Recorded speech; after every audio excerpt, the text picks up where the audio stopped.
Buenas noches a todos, buenas noches amigos y amigas de Milenio 3. Una pregunta en nuestra encuesta que es el inicio lógico y perfecto de esta noche tan diferente, tan especial, tan de conspiración.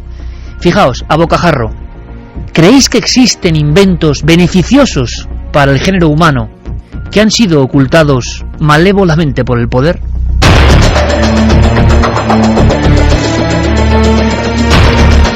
Leyendo verdad, se viene hablando hace mucho tiempo, muchos años, de inventos que iban a darnos algunas ventajas ante los males que nos acechan a todos los niveles y que, sin embargo, han sido ocultos, silenciados, han sido enterrados incluso. Grandes revoluciones que incluso fueron portada, que llegaron a los 5 continentes, que iban a ser un mundo nuevo y que se quedaron en nada. ¿Qué hay detrás? Esta noche intentamos llegar a una respuesta.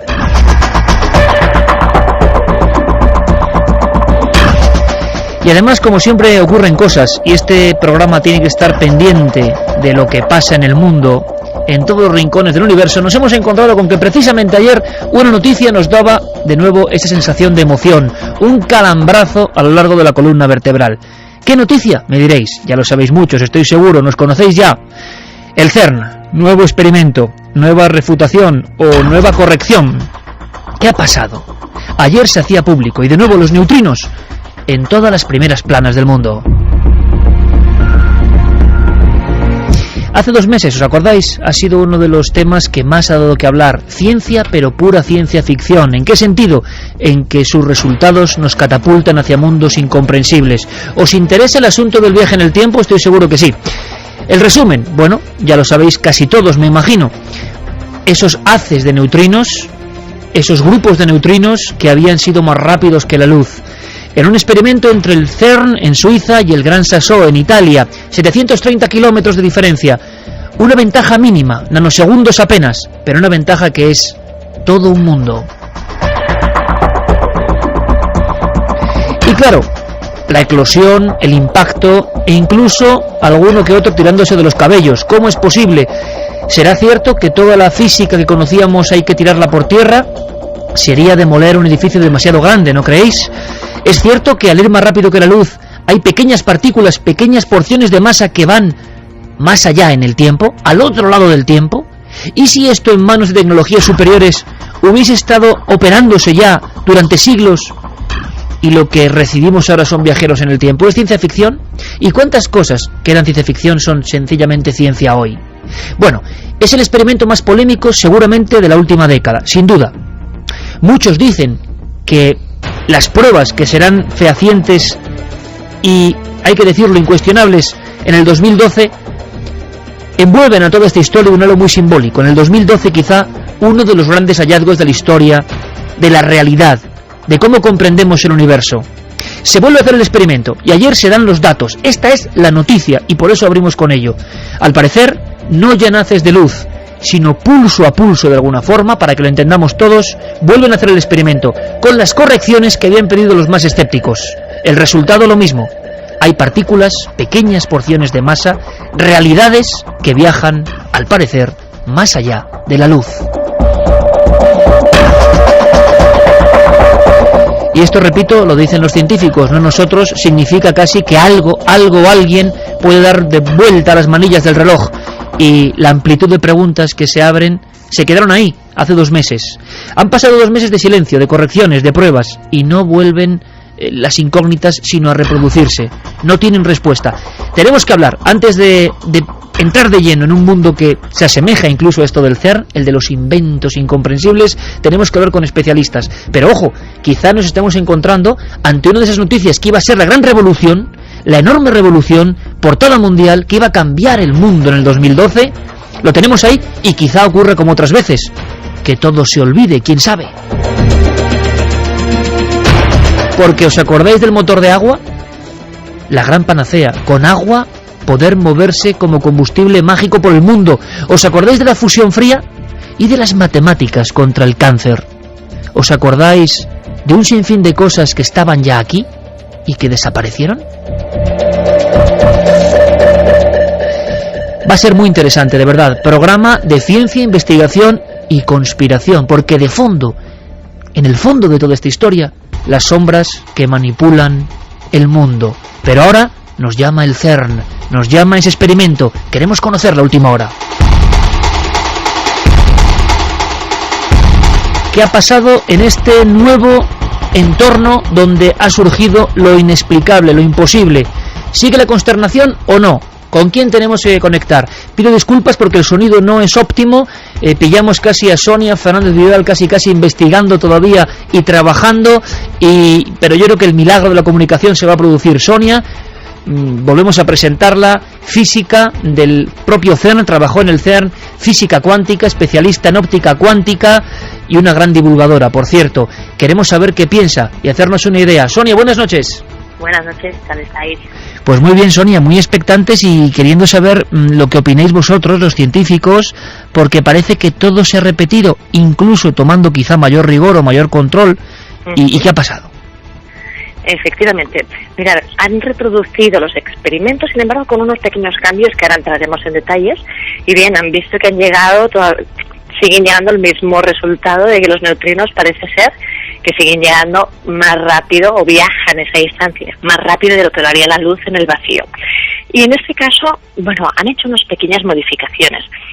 En el experimento anterior, una de las cosas que hacían es que los neutrinos se mandaban desde el CERN hacia el Gran Sasso en Italia como enlaces que fue uno de los primeros detalles que muchos de los científicos puntualizaron.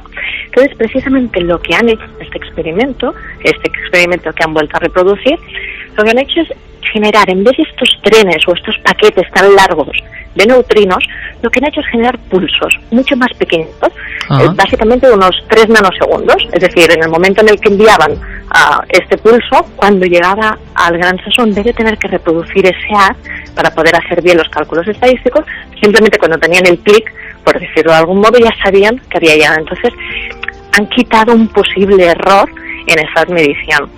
Fijaos que esto lo han estado haciendo desde el 21 de octubre hasta el 6 de noviembre y han encontrado unos 20 eventos que han sido medidos y que han verificado pues, los resultados anteriores.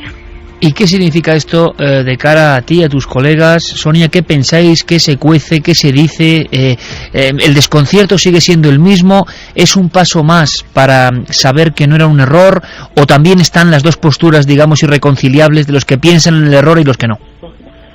Bueno, todavía sigue todo bastante en el aire. Es decir, gracias a estos experimentos, o esta rectificación en este experimento, lo que sí que se ha conseguido es quitar una de las dudas o una de las posibles fuentes de error. Claro, en el momento en el que la comunidad científica pueda reproducir también en otros laboratorios estas medidas, será cuando se pueda empezar a sacar de dudas, o al menos cuando podremos empezar a ver la luz, y nunca mejor dicho, en todo esto.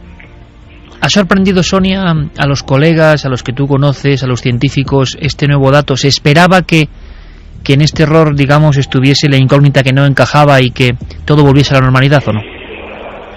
Bueno, es uno de los primeros errores que se puntualizó y el más fácil, o más rápido, no el más fácil, pero sí el más rápido de poder modificar el experimento actual que hay en ópera. Aún así, los escépticos todavía siguen con todos sus argumentos para poder decir que pueden seguir habiendo errores. Eso lo más fácil será cuando se pueda reproducir en otros laboratorios, porque todo el montaje será completamente diferente, pero bueno, el mismo equipo de ópera está cambiando muchas cosas y verificando muchas cosas para poder dar a la luz o ir quitando los posibles errores que se han ido proponiendo. Interiormente, en tu caso, como científica, como divulgadora, ¿ha variado algo respecto a esas primeras noticias que dábamos hace un tiempo sobre lo que había pasado con los neutrinos? ¿Ha cambiado algo en tu parecer personal? Esto ya es pura opinión, ¿eh? La verdad es que ni para bien ni para mal. Yo estoy muy expectante también de ver cuáles son los resultados definitivos. Pero yo no lo digo tanto como si fuese algo tan negativo, es decir, ha pasado en el futuro y es historia que la ciencia ha tenido que ir cambiando muchas de las bases, o no cambiando, sino ampliando la visión de nuestras teorías. Por lo tanto, si no en esta ocasión o más adelante, volver a repetir el mismo proceso no tiene nada malo, sino todo lo contrario. De eso se trata la ciencia, aunque sea lentamente, ir conociendo cada vez más el universo que nos rodea. Sonia, pues muchísimas gracias por contarnos las cosas, por hacerlas asequibles a todo el mundo que queda siempre muy alejado del tema de la ciencia y más de la física cuántica y de estos experimentos, pero que hemos detectado no neutrinos, sino que hay un gran interés, un interés enorme por estas cuestiones. Un abrazo muy fuerte, muchas gracias, lo seguiremos contando. Un abrazo muy fuerte. Milenio 3. Detrás del misterio. En busca de una respuesta. Cadenas. Pues da la sensación, después de escuchar a los científicos, repetimos, una de las pocas españolas que ha trabajado como física cuántica en el CERN, el lugar, el gran templo de la moderna religión de la ciencia, donde están pasando estas cosas, da la impresión de que es más serio de lo que parece. Da la impresión de que quizá lo que parecía un error pueda ser una verdad. No lo sabemos. Lo contaremos, desde luego, pero la posibilidad clarísima que ya decían hace 2 meses muchos científicos de que haya cosas que no ahora, sino lleven milenios viajando en el tiempo. Algo muy sugerente, ¿verdad? Y claro, yo le he pedido a Santiago Camacho que nos cuente con fuerza una escena para que entendamos todos de qué vamos a hablar. Porque si decimos que, por ejemplo, en Extremadura hubo un hombre que construyó una máquina de movimiento continuo, o esas historias rarísimas que surgen en la prensa y que parece que van a ser importantes para nosotros y que de repente nadie sabe nada, ¿qué hay detrás? Se ha hablado mucho del poder que mueve los hilos para censurar cualquier iniciativa realmente loable. ¿Será verdad o no? Bien, antes de volver a lanzar la pregunta y de dar las vías de contacto, Santiago Camacho, buenas noches, compañero. Buenas noches, Iker. Tú hace un tiempo nos dejabas, a mí desde luego me dejaste fascinado con una escena que vamos a recordar, ha sido la pista de salida para esta historia. Un español que en un recinto lleno de gente demostraba con una motocicleta que su motor era impulsado y vivía por el agua, e incluso, a mí eso me dejó, llegaba a beber después de recorrer varios kilómetros del depósito tranquilamente su interior, su líquido interior. Motor de agua fue una de las claves, una de las historias, una punta del iceberg. Hay mucho más. Claro, Santi ha seguido trabajando, ha llegado a los familiares de este hombre y ha sabido de conspiraciones y en muchos casos detrás del motor de agua de muertes, gente que ha muerto y que tenía ese invento en las manos. ¿Por qué no hablamos en una escena como si esta noche abriésemos una gran novela de tapa dura, Santi? Stanley Meyer, ¿quién es y cómo lo ves ahora mismo? Pues yo creo que el último recuerdo que se tiene de Stanley Meyer procede no de hace tanto. Estamos hablando del 21 de marzo de 1998. En Grove City, Ohio, había un hombre, Stanley Meyer, de 57 años, muy bien conservado para su edad, rubio, complexión fuerte, vital, que estaba tranquilamente comiendo con su familia como hacía casi todos los días en el restaurante local del pequeño pueblo. Pero ese día fue distinto. Ese día, súbitamente, la parroquia del local se quedó atónita al ver como ese hombre que conocían desde niño se levantó y gritó: «Me han envenenado». Salió corriendo hacia el parking, supongo que buscando llegar lo antes posible a un hospital o a un centro médico. Consiguió introducirse en su coche, pero no llegó a dar la llave de contacto. Allí quedó muerto, fulminado. Quedó su cadáver sin vida y la autopsia dictaminó que había sido víctima de un aneurisma, de un ataque cerebral. Pero lo curioso de Stanley Meyer es que llevaba meses diciendo a propios extraños, no solamente a sus allegados, sino incluso declarándolo en la prensa, que estaba siendo víctima de amenazas, que había importantes empresas que buscaban comprar, robar u obtener de una forma u otra la patente de su invento que se parecía mucho al de Arturo Estevez Varela. Su invento era un motor de agua.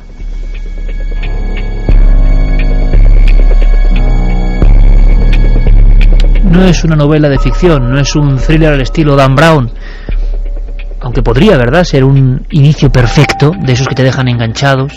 Un hombre en un restaurante, Estados Unidos, me han envenenado. De alguna forma en su DNI, inventor, ingeniero inventor, y el motor de agua de fondo. Motor de agua puede sonar a frivolidad, pero ¿y si es verdad? Si es verdad, ¿qué intereses se remueven? Vamos a hablar incluso con inventores españoles, además muy conocidos, que dicen que fueron directamente machacados. Y ellos solo tenían una intención, por lo que cuentan, y yo les creo: beneficiar a la humanidad. El tema es tan grave y tan interesante y tan de crónica negra o crónica conspiranoica que lanzamos no solo la pregunta, sino todas las vías de contacto desde ya, por si sabéis algo o recordáis alguno de estos inventos que pudieron cambiar el mundo y no lo consiguieron. Buenas noches, Carmen. Buenas madrugadas, Iker. Vamos allá. Pues vamos primero con la pregunta. Ya pueden votar en ikerjimenez.com, el debate de la semana en Milenio 3. Bueno, estoy viendo una barrita absolutamente casi llegando al tope. Totalmente. O sea, Santiago, nunca he visto eso, en las encuestas de Milenio 3. La pregunta es, ¿crees que el poder ha ocultado inventos que pueden ser beneficiosos para la humanidad? Pues esa barrita tan larga que veías es el sí, porque un 95,7% de la gente es la que ha votado que sí, que creen que se ha ocultado. Sí, yo creo que la encuesta más alta que nos ha dado nunca el número de entre una afirmación o uno 95,7 Aquí que nos misterios ocultan que esos dicen inventos. Que no. ¿Cuántos son? 4,3 nada más. Vamos a ver si el asunto cambia. Y yo no quiero convencer a nadie de nada porque nunca quiero hacerlo, pero el tema es grave. Pero vamos a escuchar, por supuesto, opiniones en ambos sentidos. Y vamos a dar las vías de contacto, Iker, para que nos den su opinión, o seguro que a nosotros se nos ha escapado algún invento que han querido también ocultar, pues que nos digan y cuál ha sido ese invento. Tierra muy de inventores, ¿eh? Sí, la verdad que sí. En Twitter y en Facebook, que nos busquen en La Nave del Misterio. Ahí pueden ir dejando sus opiniones, sus comentarios. También en www.cadenaser.com, la página web de la Cadena Ser, y milenio3 con número @cadenaser.com si se quieren explayar un poco más y mandarnos un mail. Un regalo muy, muy interesante, oye. La Almería extraña. 3 libros de Alberto Cerezuela, donde nos cuenta de todo, desde personajes extraños, brujas, hechiceros, sanadores, hasta casos poltergeist, casas encantadas, luces populares, cerros malditos. Es un pedazo de libro, de verdad. Es un libro muy recomendable, La Almería extraña, de Alberto Cerezuela, publicado por Círculo Rojo. Y además le echo el prólogo, no es por nada. Bueno. Eso le quita valor, Pero bueno, Alberto, uno de sus compañeros muy jóvenes, uno de sus cronistas de la España mágica, y nosotros potenciamos, de los que aún se patean los sitios. Sí, queremos dar aire, insuflar viento en sus velas para que siga esa especie de navegación hacia la búsqueda, y que la gente, y está pasando en muchas provincias, y cómo nos alegra, estén sacando a flote un montón de misterios. La Almería extraña, 3 ejemplares recién sacados del horno literario para vosotros esta noche, de inventos de alguna forma estrangulados antes de tiempo. Porque la historia, Santi, empezaba en España. Este caso de Estados Unidos, de Stanley Meyer, en el fondo, como decimos, era el colofón de una serie de historias que venían muy atrás en el tiempo. Y ahí un español tuvo una importancia clave. Quizá muchos amigos se perdieron tu sección de conspiración el día que tan gráficamente, como tú sueles hacer, contaste la escena de la moto. ¿Me la puedes recordar aunque sea en un minuto? Porque seguramente yo la he contado mal, pero era algo así, ¿verdad? Sí, estábamos, el 29 de abril de 1971, ni más ni menos que en la Plaza de España de Sevilla. Allí, ante un público multitudinario, un hombre, un señor ingeniero, Arturo Estevez Varela, estamos a principios de los años 70 y tiene pues su chaqueta de cuadritos típica de la época, su bigote fino, peinado con gomina, aunque ya tiene una más que evidente alopecia, es un hombre de cierta edad, pero con ese aspecto de los profesores, de los ingenieros de aquella época, de aquellas últimas etapas del franquismo. Era un hombre serio. Ese hombre serio, que no tenía nada de charlatán de feria ni de artista ambulante en absoluto, estaba con 2 elementos delante de esa audiencia de centenares, posiblemente miles de personas, que parecía que no casaban muy bien. Eran un ciclomotor con un extraño aditamento y un botijo. en una de las fuentes que había en el parque, en la Plaza de España, llena el botijo a la vista de todo el mundo. Lo llena él directamente, Sí. Eso no lo recordaba yo, Santi. Coge su botijo y, con estilo propio de un hombre extremeño que ha bebido de botijo mucho, pues se da un buen trago para que lo vea todo el mundo, y inmediatamente después vacía el contenido del botijo en el depósito de ese ciclomotor. Le da una vuelta de pedal, 2 vueltas de pedal, 3 vueltas de pedal, y ante los atónitos ojos de toda la concurrencia, aquello arranca. Se sube encima y se da unas cuantas vueltas ante los aplausos y los vítores de la concurrencia, porque aquel ciclomotor no llevaba absolutamente ni una gota de gasolina en su mecanismo. Estaba alimentado exclusivamente por agua.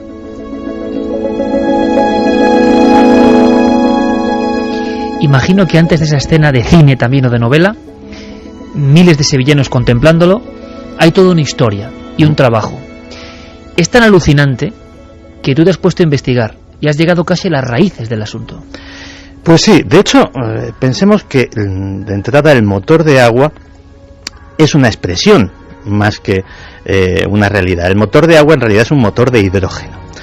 Hay motores de hidrógeno, de hecho por las calles de Madrid circulan autobuses que funcionan con este gas, pero el motor de agua tiene una ventaja, y es la siguiente: el depósito de combustible lleva el agua mediante la cual se va a extraer ese hidrógeno. Es decir, no hay que llevar los tanques de hidrógeno altamente inflamable, peligrosos potencialmente, ciertamente no caro pero tampoco barato de conseguir, sino que todo el proceso de esta acción se hace en el interior de la maquinaria sin ningún peligro. Es decir, en caso de accidente no hay incendio, no hay absolutamente ningún tipo de peligro, porque lo único que se hace es un charco grande. Es decir, no hay esas explosiones que vemos en las películas cuando un coche se despeña por un precipicio, etcétera, etcétera.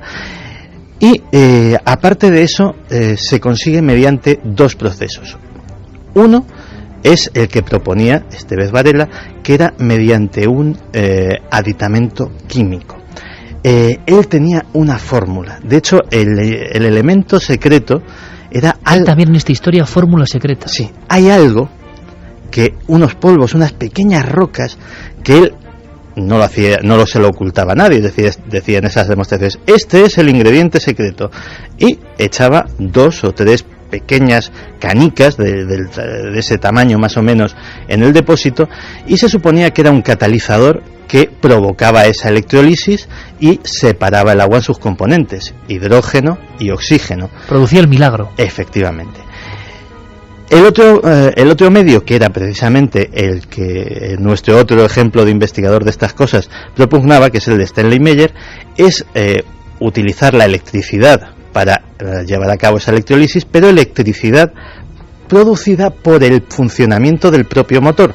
Es decir, encontrar un sistema que sea lo suficientemente eficiente como para generar electricidad para hacer la electrólisis y para impulsar el vehículo. Meyer decía que había conseguido exactamente eso, e hizo un buggy, hizo un coche que... Hay fotografías. Hay fotografías, participó en rallies para demostrar que su coche no solamente era eficiente, sino que corría bastante. Es decir, no hay ninguna duda.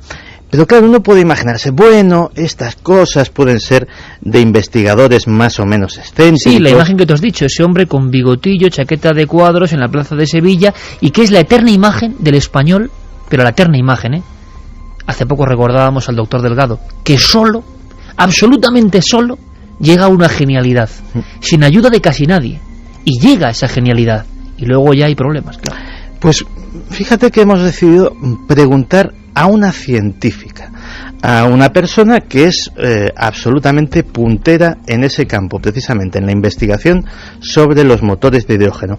Así que nos hemos puesto en contacto con Loreto Daza Bertrán, responsable de la unidad de pilas de combustible e integración de sistemas del CIEMAT, donde desarrolla el proyecto ENERCAM, y es lógicamente investigadora del CSIC, del Centro Superior de Investigaciones Científicas.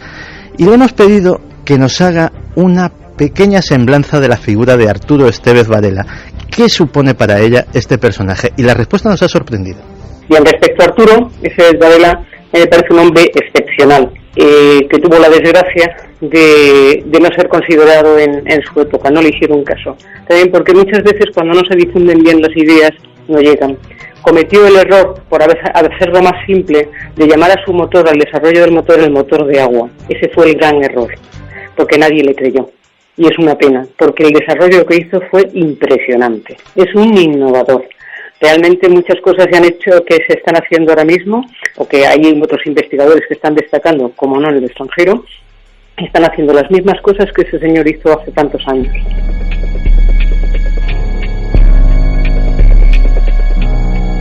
Una y 57 minutos. Esto, por supuesto, es Milenio 3 en la cadena SER, con Noel Calero en estas músicas, en este ambiente. Tan de película, ¿verdad? Tan real. Con Fermín Agustí, Carlos Largo. Y todo el equipo dispuestos a contaros muchas cosas. En breve pasará por aquí proyectando, en su viejo cine, nuestro amigo Javier Pérez Campos. Y nos hablará de sonambulismo. Creo que va a ser muy interesante. Pero Santi, te lo digo de corazón, se ha puesto la carne de gallina. Porque en ese corte, y además con esa forma de comunicar, de esta científica del CSIC, he visto en esos 30 segundos, he intuido, he sentido la eterna historia de este país y de los genios de este país. Incomprensión total. Incomprensión para un hombre que ni más ni menos que sus patentes desarrolladas a lo largo de muchos años de investigación, decía en una entrevista, tengo la cabeza que me va a reventar de tantas pruebas que he hecho. Esas patentes las donó al Estado español para su explotación y para beneficio de todos los españoles. La respuesta a ese donativo generoso fue que fueran sometidas a un examen por parte del Colegio de Ingenieros, que dijo que bueno, que todo aquello estaba muy bien, pero que no tenía mucho fundamento, y recomendaba cerrar el proyecto porque, palabras textuales, ya hemos hecho bastante el ridículo. Ahora preguntas de todos vosotros que estoy seguro están pasando de cerebro a cerebro en una comunicación, en una sinapsis interesante, ¿no? ¿A quién perjudicaba el motor de agua? ¿Qué salto era ese? Hablamos de hace casi medio siglo. ¿Sabéis que esto ha pasado en otras cosas? En otros problemas importantes, no solo de lo que significa el consumo del petróleo, sino en otros problemas importantes como el agua, el problema del agua y tantos. Y eso que ha dicho Santiago Camacho, carpetazo al asunto, ha ocurrido. Hay que ser conspiranoico y pensar que hay fuerzas ocultas que manejan las cosas y que no les interesa, solo multinacionales o algo más. Luego sabremos, después de las noticias, qué le pasó a este hombre, a dónde llegó y por qué esa científica que va a seguir contándonos cosas habla de un auténtico genio. Se adelantó a su tiempo, como suele pasar en España, y se encontró con el muro del silencio. Esta noche nosotros cogemos un martillo y un cincel e intentamos romper ese silencio. Ahora, como siempre, las noticias. Por cierto, noticias que vienen cargadísimas de historias. Historias en imágenes que nosotros contamos solo con la fuerza de la voz. Informativo del misterio en la cadena SER.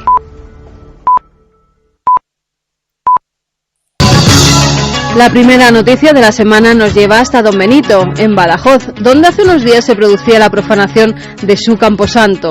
Manuel Martín, el encargado de este cementerio municipal, encontró varios ataúdes en el suelo que habían sido extraídos de 5 tumbas. Le hemos preguntado a nuestro compañero Gonzalo Pérez Sarró qué escenas encontraron los trabajadores al acceder al camposanto. Lápidas levantadas, ataúdes abiertos y restos humanos esparcidos por los pasillos de distintos sectores del recinto funerario. De los 5 emplazamientos violentados, uno era un nicho que no contenía ataúd. Los otros 4 correspondían a 3 mujeres y un hombre. La manera de actuar de los autores es delicada, fue una forma especializada, y la manipulación de los cadáveres también apunta a que eran profesionales. La policía ha abierto una investigación y por el momento no se descarta ninguna hipótesis, pero la que cobra más fuerza es la del robo. Y viajamos hasta Mongolia, donde se ha encontrado un nido con los restos fósiles de 15 crías de dinosaurio.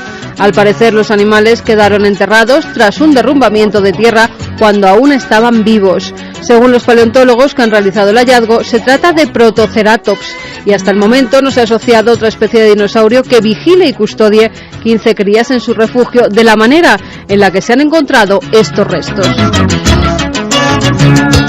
Y pasamos de la más remota antigüedad al futuro, porque un profesor de Harvard ha asegurado que la vida extraterrestre será descubierta en los próximos 10 años. Según el experto, un planeta similar a la Tierra será detectado en el universo en menos de un año y este podría contener combinaciones químicas y biológicas que se aproximan a lo que llamamos Tierra. Dimitar Saselov nos habla de su teoría. Las principales cuestiones con las que estamos tratando hacen referencia a la frecuencia con la que se puede encontrar afuera planetas como la Tierra que podrían sostener vida. Lo que nos lleva a la vieja pregunta de si estamos solos. Una mañana nos despertamos con una visión de nuestro mundo y de lo que somos totalmente diferente, y eso pasará en el siglo XXI, probablemente su primera mitad y no en más de 10 años. Pero ahora mismo, ¿qué objetos podrían albergar vida? Alberto Jiménez, director del Observatorio Castillo de Borovia, nos contesta esta pregunta. Ahora mismo hay 4 objetos del propio sistema solar que son candidatos para albergar vida. Estos cuerpos son Marte, Europa, que es un satélite de Júpiter, y Titania y Encelado, que son satélites de Saturno. Y acabamos en Perú, donde se ha dado a conocer una momia de unos 50 centímetros de estatura, cabeza triangular, grandes cavidades oculares y prominentes molares. El cuerpo, que mantiene la posición fetal, fue hallado en Cerro Viracochan, cubierto con mantas. Según los descubridores, los huesos de las costillas y extremidades inferiores son muy finos y además tiene la fontanela abierta. Los medios de comunicación ya hablan de que esta momia no tiene características humanas. Nosotros nos hemos puesto en contacto con el antropólogo de la Universidad de Granada, Miguel Botella, para que nos dé su punto de vista. La momia me parece parcialmente momificado, porque en realidad es un esqueleto con algunas porciones de parte blanda.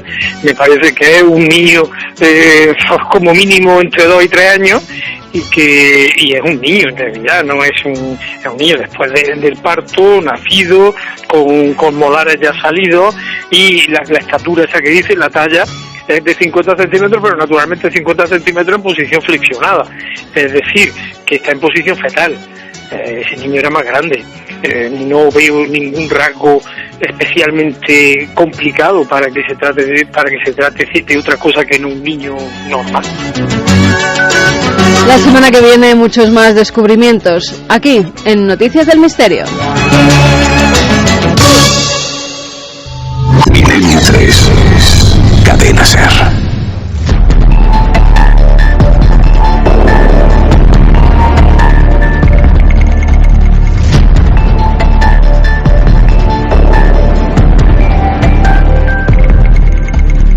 Repaso semanal intenso, de la prehistoria a las momias y al espacio.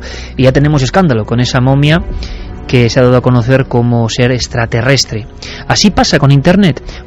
Por cierto, en Internet, en la red, también ha habido inventos que iban a dar la vuelta al mundo y a cambiarlo, como casi haciendo un 8, ¿no?, con el mundo, y que se quedaron en nada. ¿También hay conspiración en ellos? Pero lo cierto y verdad es que en Internet todo vuela, y esta historia de la momia, pues rápidamente, poco menos que aquel cráneo de las estrellas, pero versión peruana, que siempre es como más bonito, ¿no? Todo lo que tiene Perú es bizarro y mágico. Pero, claro, hablando con Botella, las cosas quedan bastante claras. Pero es nuestra motivación dar las noticias en este espacio, ya pionero, en este espacio maravilloso de noticias que cuentan lo que nadie cuenta.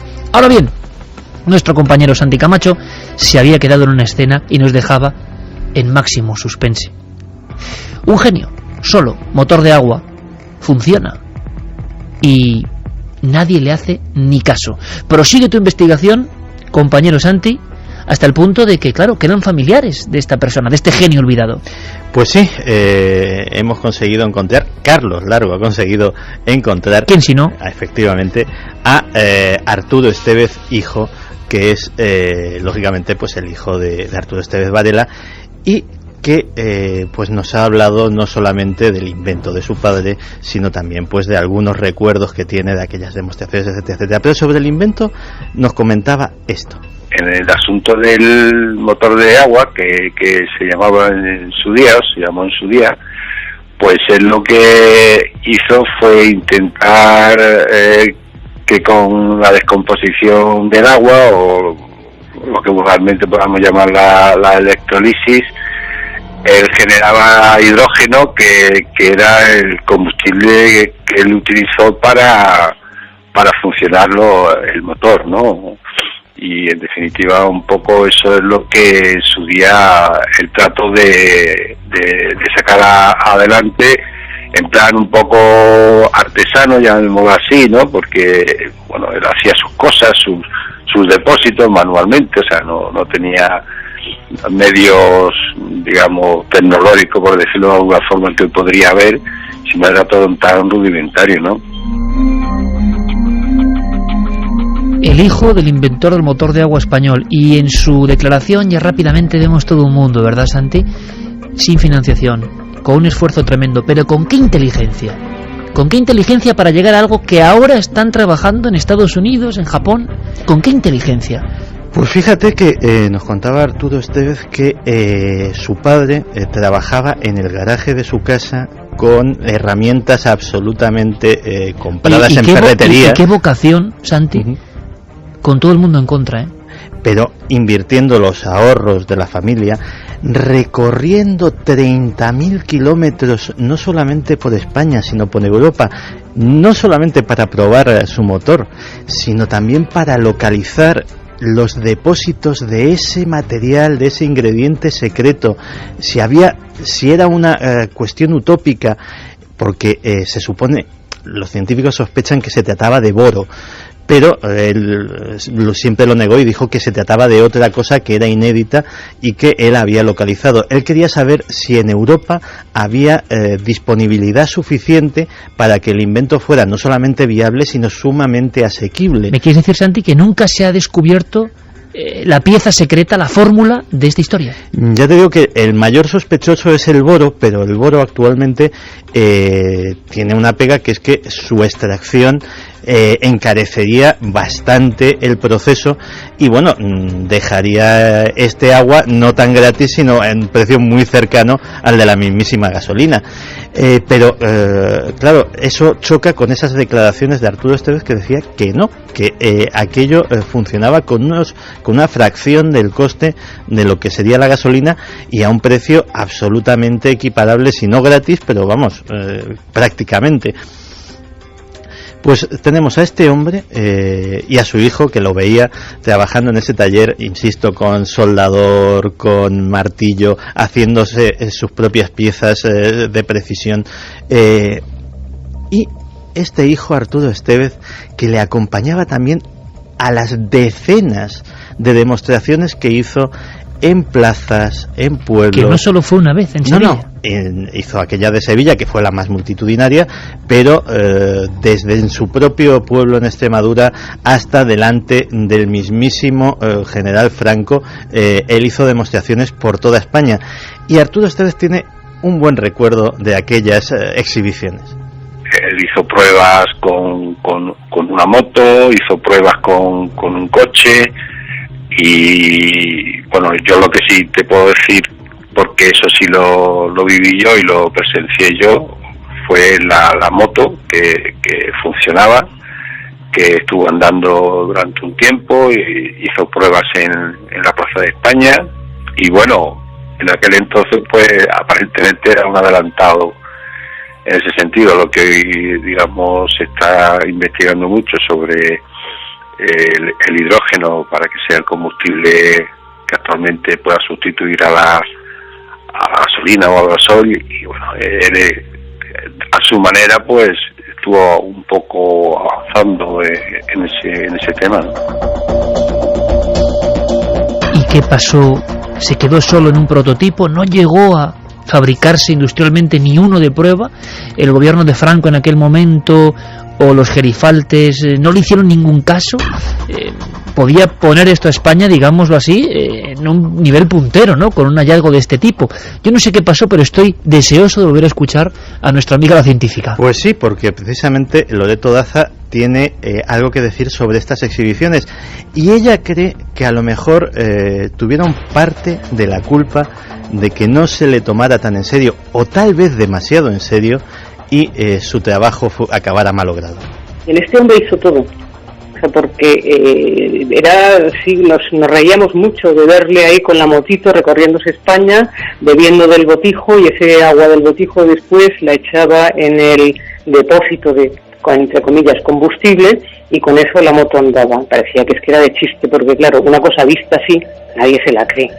Y es que es verdad, este hombre hizo algo muy impresionante, que es desarrollar un sistema para producción de hidrógeno en combustible del que en aquel entonces ni se mencionaba como combustible, aunque evidentemente se utilizaba, pero nadie para utilización en automoción y para que cualquier usuario pudiera manejarlo, pues es que era impensable.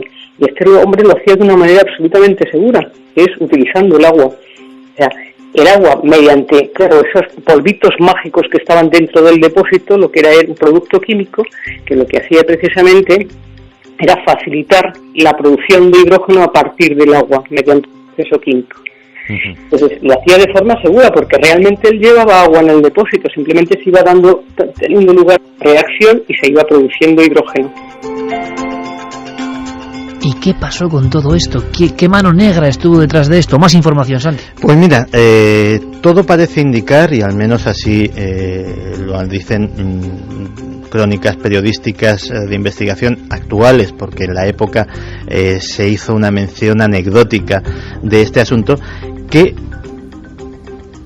la orden de parar aquello vino directamente del Palacio del Pardo, vino directamente del general Franco. ¿Qué motivaciones podía haber en el gobierno de España de aquella época para renunciar a algo que acabamos de tener una campaña electoral en la que ambos candidatos se han llenado la boca en decir que España lo que le puede salvar es la investigación y el desarrollo? Sí, todos los políticos de todos los colores siempre con lo mismo, ¿no? Investigación y desarrollo, pero... Pues bien, luego tenemos al genio solitario, claro. Esto podría haber sido una de esas muestras de investigación y desarrollo español que podrían haber revertido en un gran beneficio a nuestro país.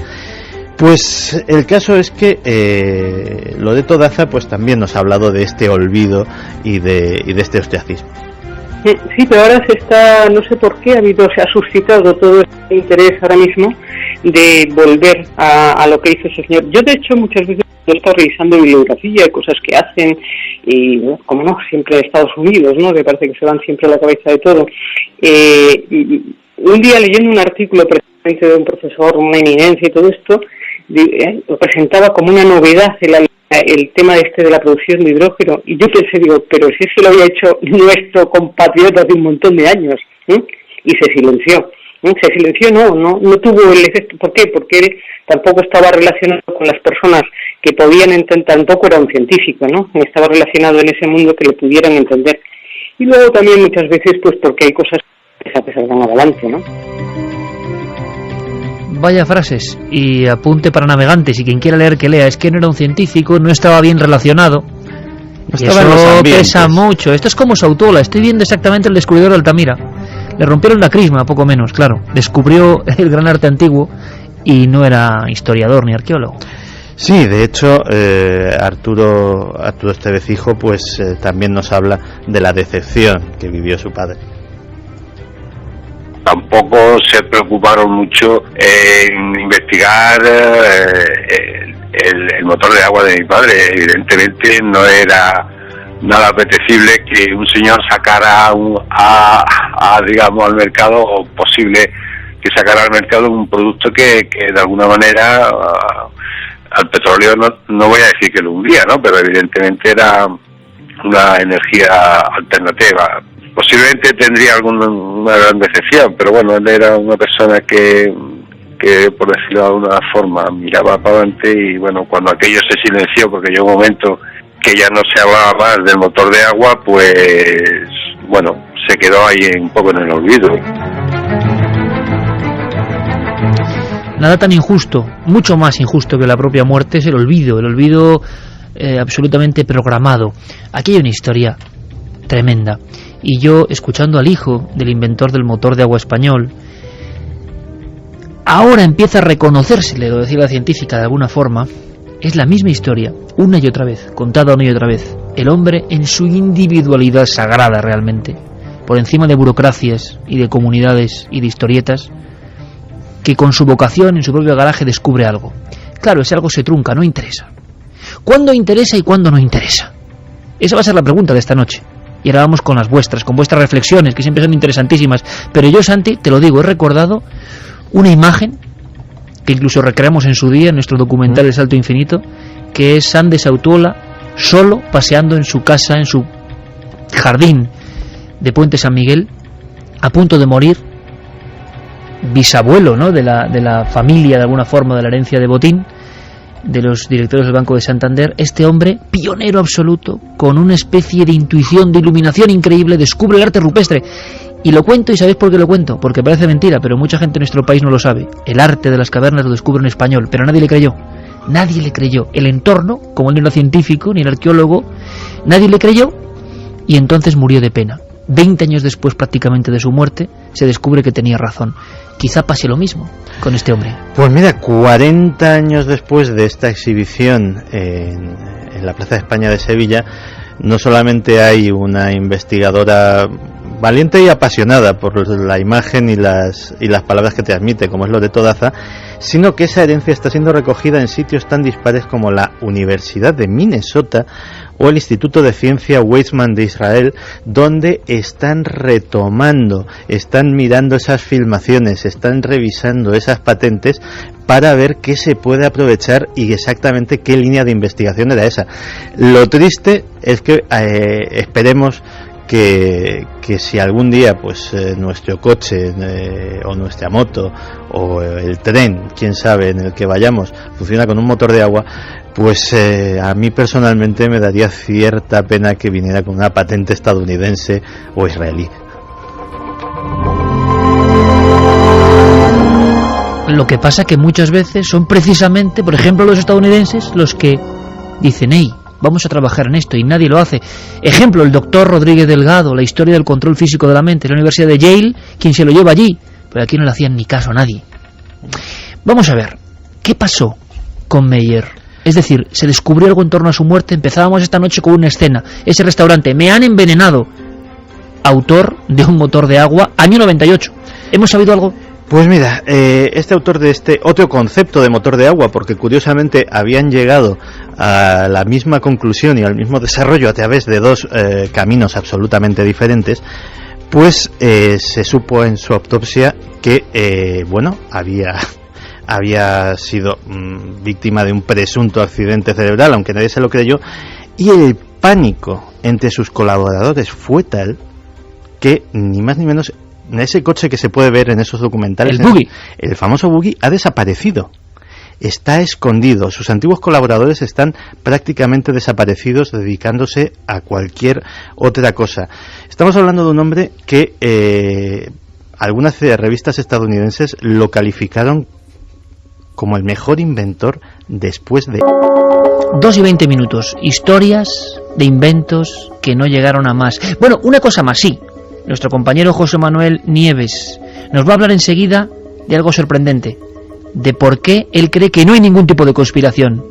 ¿Os imagináis a Jack Nicholson siendo un poco abanderado de todo esto? Cuéntanos, vamos a escucharlo y nos lo cuenta, Santi, por favor. Sí, vamos a escucharnos, toda esta historia, esta bizarrez ha continuado. Esta escena vamos a desintoxicar un poco. Sí, cuenta un poco.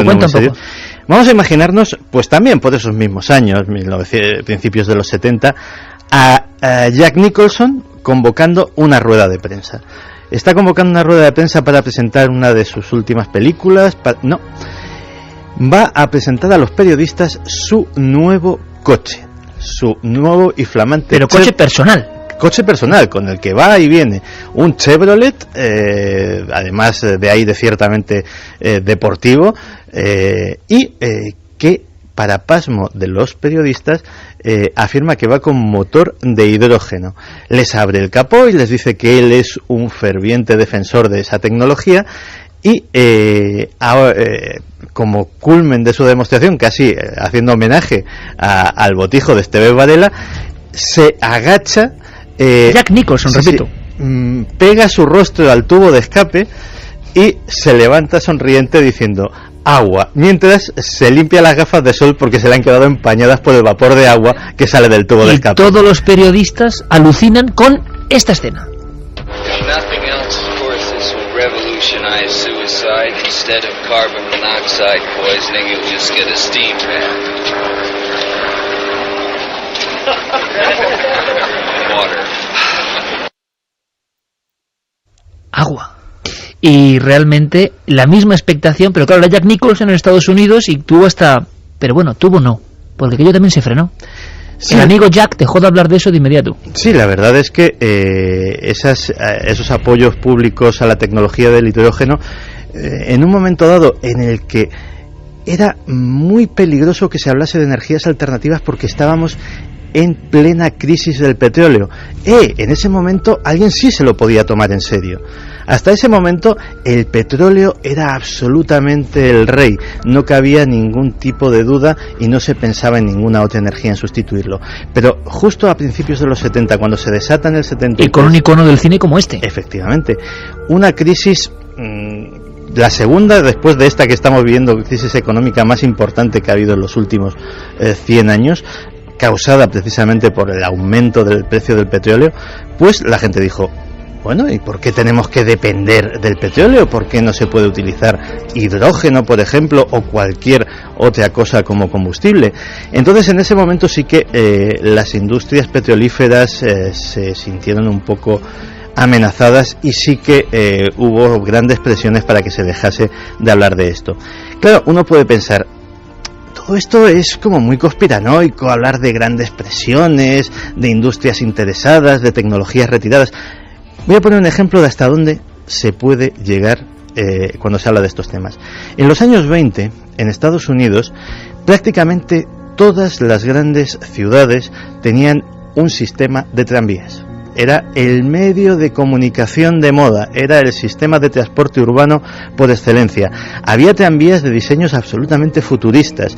No pensemos solamente en los tranvías estos típicos de San Francisco, con un aspecto pues así como de cosa antigua, ¿no? Incluso los había muy aerodinámicos. La General Motors fue ciudad por ciudad comprando todas las líneas de tranvía. Y uno dirá, bueno, pues vio un negocio, quiso explotarlo. No, inmediatamente después de comprar la línea, la desmantelaba. ¿Para qué? Para sustituirlas por líneas de autobuses fabricados por ellos y, sobre todo, para darle a la gente el mensaje de por tranvía no vas a ir, cómprate un coche. Transporte, consumo, es que hay cosas mucho más peligrosas. Sanidad. La eterna conspiración, los inventos que no llegaron a ningún lado. ¿Y cuáles son los vuestros? ¿Qué recordáis? ¿Qué opináis? Por cierto, si también queréis opinar de la historia del CERN, vía abierta. Una cosa antes nada más. José Manuel Nieves, director de Ciencia y Tecnología de ABC, muy atento a estas historias, y él para poner el contrapunto, claro que sí. Le preguntábamos, José Manuel, como periodista científico, todo esto, por ejemplo, el motor de agua, aquellas ecuaciones contra el cáncer, es que no sé si os acordáis, fueron portada y se olvidó, la fusión fría, las máquinas de movimiento perpetuo, ¿todo esto es una charlatanería o hay algo de verdad? Esto contaba José Manuel. No creo que un invento que realmente sea un adelanto, que realmente sea un avance en cualquier campo, se pueda rechazar, o se pueda ocultar, o se pueda silenciar. Sí es verdad que hay intereses comerciales muchas veces de grandes corporaciones que retrasan las cosas o que las intentan disfrazar, pero es algo que al final termina saliendo y tenemos muchas pruebas de que esto es así. 2:25, ¿estáis de acuerdo? ¿No estáis de acuerdo? Os escuchamos. ¿Cómo seguir esa encuesta donde la desproporción es brutal? Pues sigue siendo una desproporción brutal. Más brutal. Decías, sí. ¿Crees que el poder ha ocultado inventos que pueden ser beneficiosos para la humanidad? Pueden seguir votando en ikerjimenez.com en el debate de la semana. Y la gente sí que cree que los poderes han ocultado esos inventos, un 96,6%. 96,6%. Jamás en nuestra historia hemos tenido una balanza tan desequilibrada. Ojo, una cosa muy importante, aparte de esos 3 libros de la Almería extraña. Abrimos ya en nuestras redes sociales, Twitter, Facebook, Google Plus, ¿se dice Google Plus? Sí. Google Más, no sé. En todo lo que tiene nuestro maestro Guillermo León, que Guillermo León es un poco como el hombre del botijo y el motor, pero llevado a Internet. Bueno, pues importante, porque hay una encuesta para cuarto milenio importantísima sobre la llegada del hombre a la Luna. Vamos a debatirlo en plan conspiración. Va a ser otro de esos debates clave. Otro de los debates clave. ¿Son reales los documentos de la llegada del hombre a la Luna? Y podéis participar también. Pues sí, Iker, pueden participar en la misma página, en ikerjimenez.com. Está la encuesta del siglo XXI de cuarto milenio. ¿Son verdaderas las imágenes de la llegada del hombre a la Luna? Es tan fácil como votar sí o no. Y yo os digo, sí o no. Inventos, parece que sí, por lo que decís, pero ¿estáis seguros? Mira, Alvarito nos dice que en Andalucía hay 203 vehículos que andan con hidrógeno. José de Málaga, hubo un inventor, creo que gallego, que inventó un sustituto de la gasolina mediante un arbusto bravío. Solo se habló en la tele un par de días. No era fuerza. Hidrocarburo y solo le podían aplicar impuestos. Y no se le podían aplicar impuestos. Sí, la historia que nuestro compañero Luis Álvarez estaba muy interesado en ella, lo recuerdo perfectamente. Aquello del Tojo de Galicia convertido en carburante, pero lo mismo, quedó así como entre tinieblas. Luis de Edimburgo dice: en Badajoz, en los talleres de mi abuelo, una persona demostró que el motor de agua podía hacerse, y mi tatarabuelo en 1898 fabricó el primer coche eléctrico. Autos de la Cuadra se llamaban. Oye, pues con esta persona hay que hablar, con esta persona hay que hablar. Por cierto, Extremadura es tierra no solo de conquistadores, sino de inventores, ¿eh?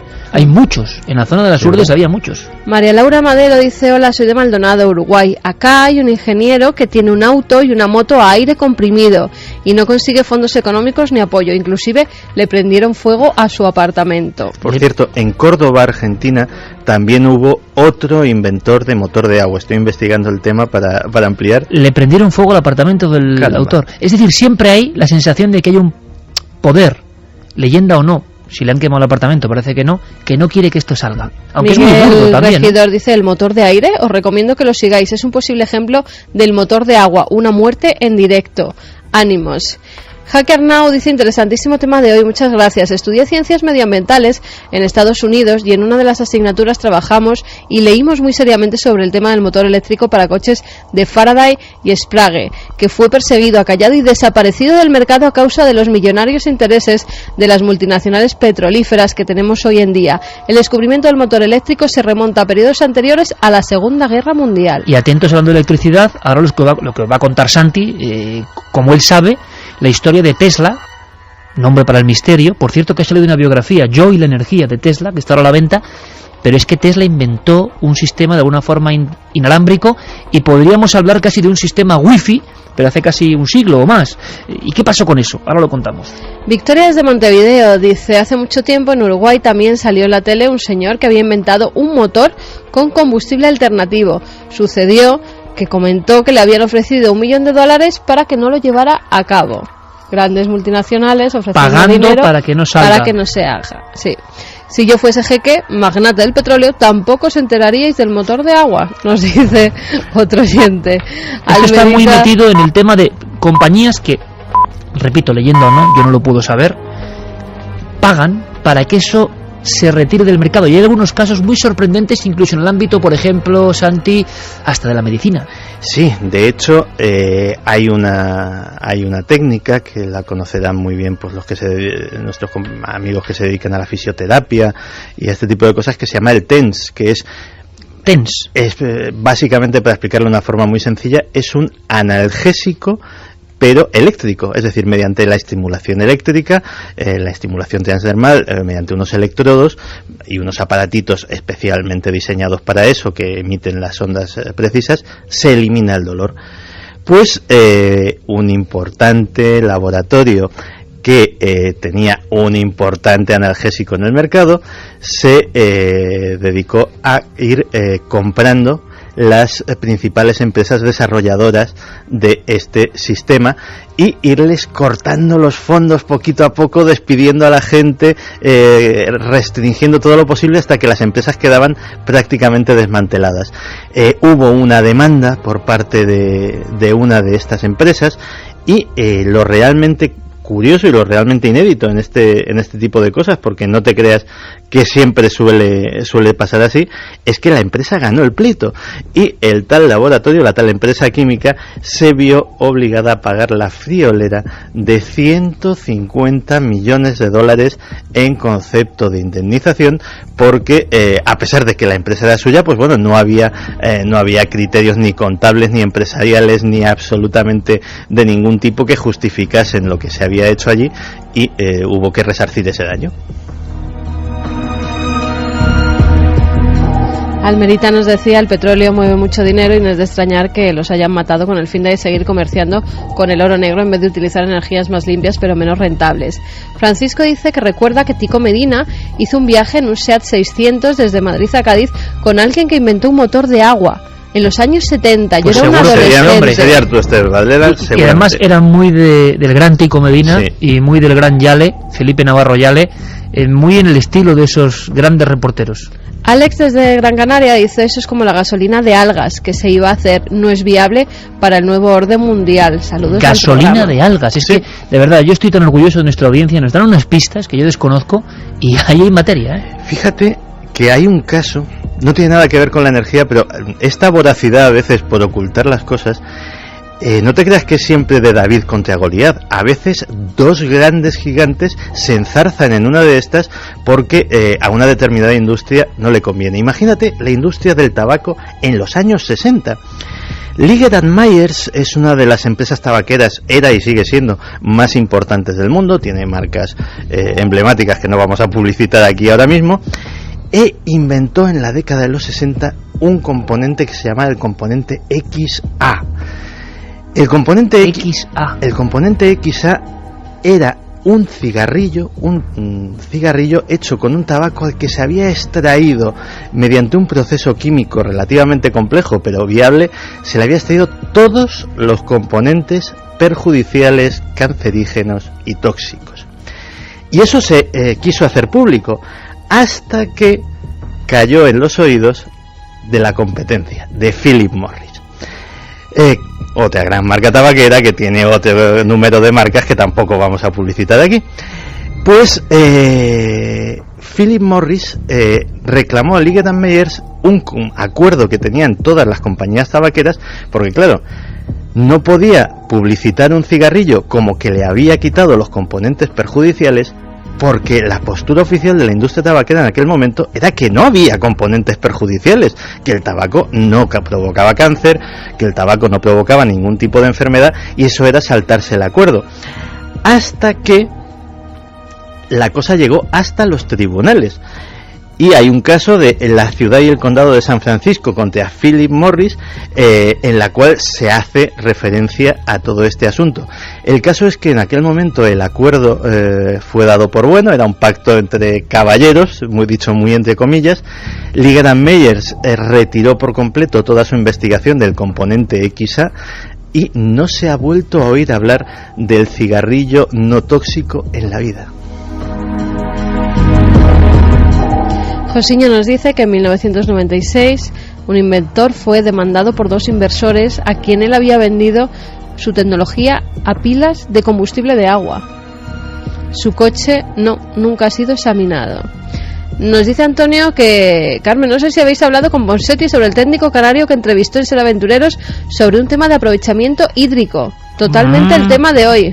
Bueno, ¿cómo que totalmente el tema de hoy? Dicho y hecho, vamos al origen de esa noticia. El origen de esa noticia, ¿vale? ¿Os parece? A las 2:35. Hay un hombre de éxito brutal, es posiblemente el autor español que más se ha vendido en España y América, Alberto Vázquez Figueroa, aventurero, reportero, periodista, amigo de todo este equipo además, y muy querido por nosotros. Pero aparte de que ganó muchos millones, y él me lo decía muchas veces, pero es que he escrito 60 libros, amigo, y con mucho esfuerzo, y muchos de ellos nunca fueron publicados. Pero él de repente en un momento dado parece que tiene otra sensación, otra necesidad. No solo es el éxito y la publicación, sino paliar el problema importante de la falta de agua. Conseguir agua con incluso tecnología que la extraiga del mar y la convierta en agua barata. Y todo eso empezó además en las Islas Canarias, porque él se fue a vivir estaba viviendo en las Islas Canarias y pensó que era un lugar perfecto para poner en marcha todo eso. Y al parecer con mucha ciencia, con mucha intuición, y se llegó a hablar, ¿verdad?, en la prensa, de el sistema mágico de Alberto Vázquez Figueroa, avalado incluso por el gobierno, para convertir agua barata, que hoy es más necesaria que nunca. Esto empezó hace como unos 20 años, pero hoy sí que se ve que, dicen, las guerras del futuro serán por el agua. Pero es que el sistema de Alberto Vázquez Figueroa podía ir a otros países donde están muriéndose de sed. La historia es increíble, de verdad, tan increíble que nos la tiene que contar él mismo.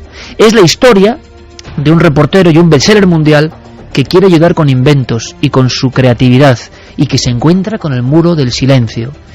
Maestro Alberto Vázquez Figueroa, buenas noches. Buenas noches. Alberto, vamos a ver, tú te propusiste un día, hombre de éxito, que has ganado mucho dinero, que has tenido un éxito tremebundo, merecidísimo, pero tú un día dices, me gustaría hacer algo para paliar un problema que ya vislumbrabas hace mucho tiempo, que iba a ser el del agua. ¿Y qué pasó? Bueno, mira, en cierta ocasión el Ministerio de Industria me pidió que diera una conferencia a todos los inventores de España. Había allí, 677 personas. Y yo lo primero que les dije, cuando ustedes inventen algo, no se pregunten a quién beneficia, pregúntense a quién perjudica. Del poder de aquel a quien perjudica dependerá de que el invento salga adelante o no. En el tema del agua, cuando yo saqué aquel sistema y pues inmediatamente me creí que todo el mundo se iba a poner muy contento, iban a tener agua muy barata, toda la que se quisiera, en unos países, sobre todo como España, que tiene grandes problemas. Enseguidamente me enfrenté con un hecho evidente. En España, aunque la gente lo ignora, el 90% del agua está en manos de 4 empresas francesas, no españolas, francesas. Una de las únicas ciudades que queda que el agua no está en manos de empresas francesas es Madrid, canal de Isabel II. Entonces, cuando todo esto surgió la posibilidad de hacer mis desaladoras, me acuerdo que un gerente general de una de las empresas francesas un día me invitó a comer y me dijo, mira Alberto, te vamos a decir una cosa para que lo tengas muy clara. Nosotros nunca vamos a permitir que se hagan desaladoras de las tuyas. Eso quítatelo de la cabeza. Dedícate a tus libros y olvídate del tema. Bueno, ¿por qué? Dice, mira, nosotros en las ciudades en las que manejamos y desalamos, por ejemplo, la ciudad de Las Palmas, que era de ellos, de distribución del agua, nosotros estamos desalando el agua, entonces era a 90 pesetas metro cúbico. Y lo estábamos vendiendo a 190, 200 pesetas metro cúbico. Ahora bien, si hiciéramos desaladoras de las tuyas y obtuviéramos el agua a 15 pesetas, que sabemos que se puede desalar a 15, 20 pesetas en aquel tiempo, ¿qué crees que podemos venderla? Al doble, a 30 pesetas, al triple, a 45 pesetas, al cuádruple, lo cual ya sería un escándalo. Entonces estaríamos ganando 50 pesetas por metro cúbico, en lugar de 100 y pico que estamos ganando ahora.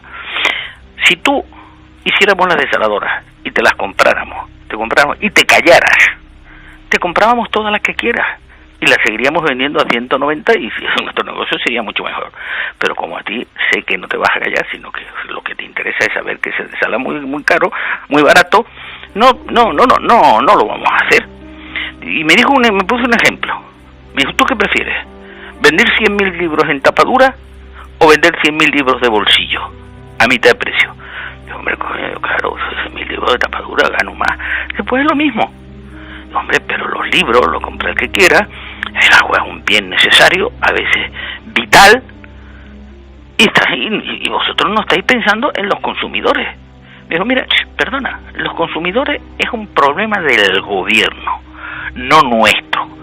Si yo les digo a mis jefes en París que he consentido de ganar 100 y pico pesetas metro cúbico a solo ganar 30 o 40 como máximo, al día siguiente me nombran portero de la empresa en lugar del presidente. Y lo dijo así tan claro. ¿Cuál ha sido el resultado? En España no hay ninguna desaladora hoy en día que funcione.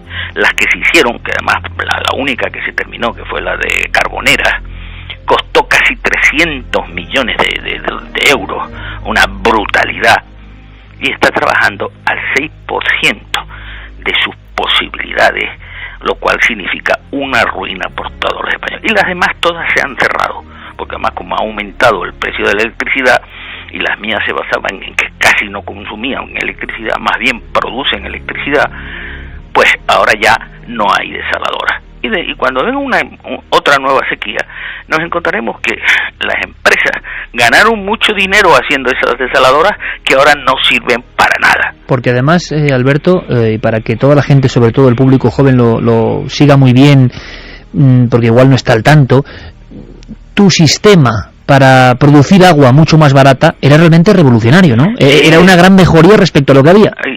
Y tanto más cuanto más cara es la electricidad. O sea, y ahora que la electricidad se ha subido a unos precios inabordables, pues no es posible. Hoy en día las desaladoras todas a medio construir se han abandonado. Ahora me he encontrado con una cuestión, el problema del agua de Somalia. Entonces yo ya había perdido tanto tiempo y sobre todo tanto dinero con las patentes, con el estudio, a pesar de que el 99% de los estudios los ha pagado el propio gobierno español, que es lo más curioso. O sea, todos los estudios sobre mis desaladoras que dicen qué barato sale, están pagados por Traxa y por Aquamet, dos empresas del gobierno español. Se gastaron millones en eso, que lo han enterrado porque no interesaba económicamente a ciertas empresas y políticamente a ciertas empresas. Ahora, después de haber dicho, bueno, ya he perdido todo lo que puedo perder en eso, ahora he visto lo que ocurre en Somalia y he empezado a pensar que esa gente, qué miseria que están pasando, y entonces pensé, bueno, pues aquí hay una posibilidad de solucionar parte del problema, o casi todo el problema de Somalia. Somalia tiene una parte norte, la costa norte, la que da al Golfo Pérsico, que tiene unos vientos constantes y tiene inmediatamente una cadena montañosa de hasta 1000 metros de altura.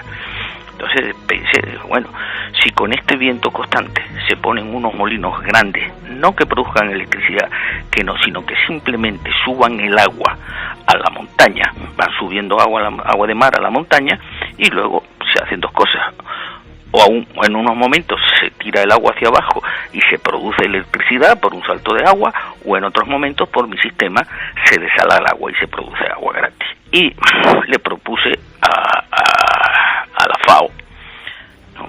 Podemos solucionar ese problema, y además hay un sitio donde además se puede producir mucha energía a largo plazo. ¿Y qué pasó, Alberto? Pues bueno, tuve 2 reuniones con los de la FAO muy interesantes, y llamaron a los de la Oficina Española de Ayuda Exterior. Me reuní con ellos y me di cuenta de una cosa: todos los que están en la Oficina Española de Ayuda Exterior no estaban preocupados en absoluto por lo que iba a pasar, por lo que la gente se está muriendo en Somalia. Estaban preocupados porque puede venir mañana un cambio de gobierno y todos ellos se van a ir a la calle. Entonces, preocupados por su futuro, porque estaban en una empresa fenomenal, repartiendo dinero a manos llenas, viajando de aquí a allá, y diciendo que si mañana le dan tanto dinero a la asociación de homosexuales de no sé dónde, y al otro día no sé dónde y tal, y que ahora lo que preocupaba no era, y no les preocupa en absoluto lo que va a ocurrir en Somalia, ni que cada día se estén muriendo los niños, ni que las madres tengan que dejar a los niños más débiles en el camino para intentar salvar a los más fuertes. No, les preocupaba dónde se van a enchufar a partir de la semana o del mes que viene. Entonces se me caen los palos del sombrajo. Yo dije, mire, aquí tienen ustedes todos los informes, aquí tienen ustedes todos los estudios, aquí tienen todo firmado por el gobierno español, no por mí. Si lo quieren hacer, lo hacen. Pero yo ya no me meto más en ruina por esto. Lo doy, y doy mis patentes gratuitamente, pero ya no puedo hacer más, porque el Don Quijote se la pegó contra los molinos de viento, pero ya es que me la ha pegado 17 veces contra los molinos de viento, y ya ni siquiera el caballo me aguanta. Cada vez que veo un molino de viento, ya anda y vete a freír, yo no camino más. Alberto, pues de verdad que con esta crónica tan vivida, tan contada como tú sabes, tan auténtica y tan de Quijote, por fortuna todavía quedan, nos has hecho un perfil exacto de lo que pasa, de qué se encuentra una persona cuando descubre algo que puede ser importante para la humanidad y de pronto se encuentra con los tejemanejes del poder. Maestro Alberto Vázquez Figueroa, hasta la próxima, amigo. Buenas noches. Un abrazo muy fuerte. Igualmente. Un sonido. Una voz. Una investigación. Milenio 3. Iker Jiménez. Cadena SER.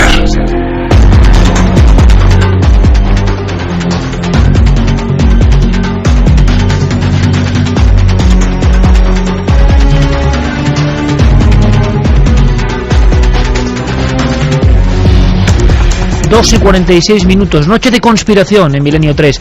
Y solo digo una cosa, jolín, ¿cómo se nota? Cuando un periodista es de raza y es bueno, ¿cómo se nota?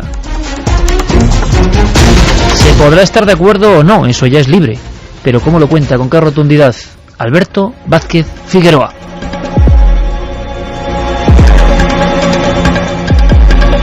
Y ha dejado el aire cortado aquí, ¿no? O sea, ¡pum! Así como suena, diciendo, esto es lo que a mí me ha pasado.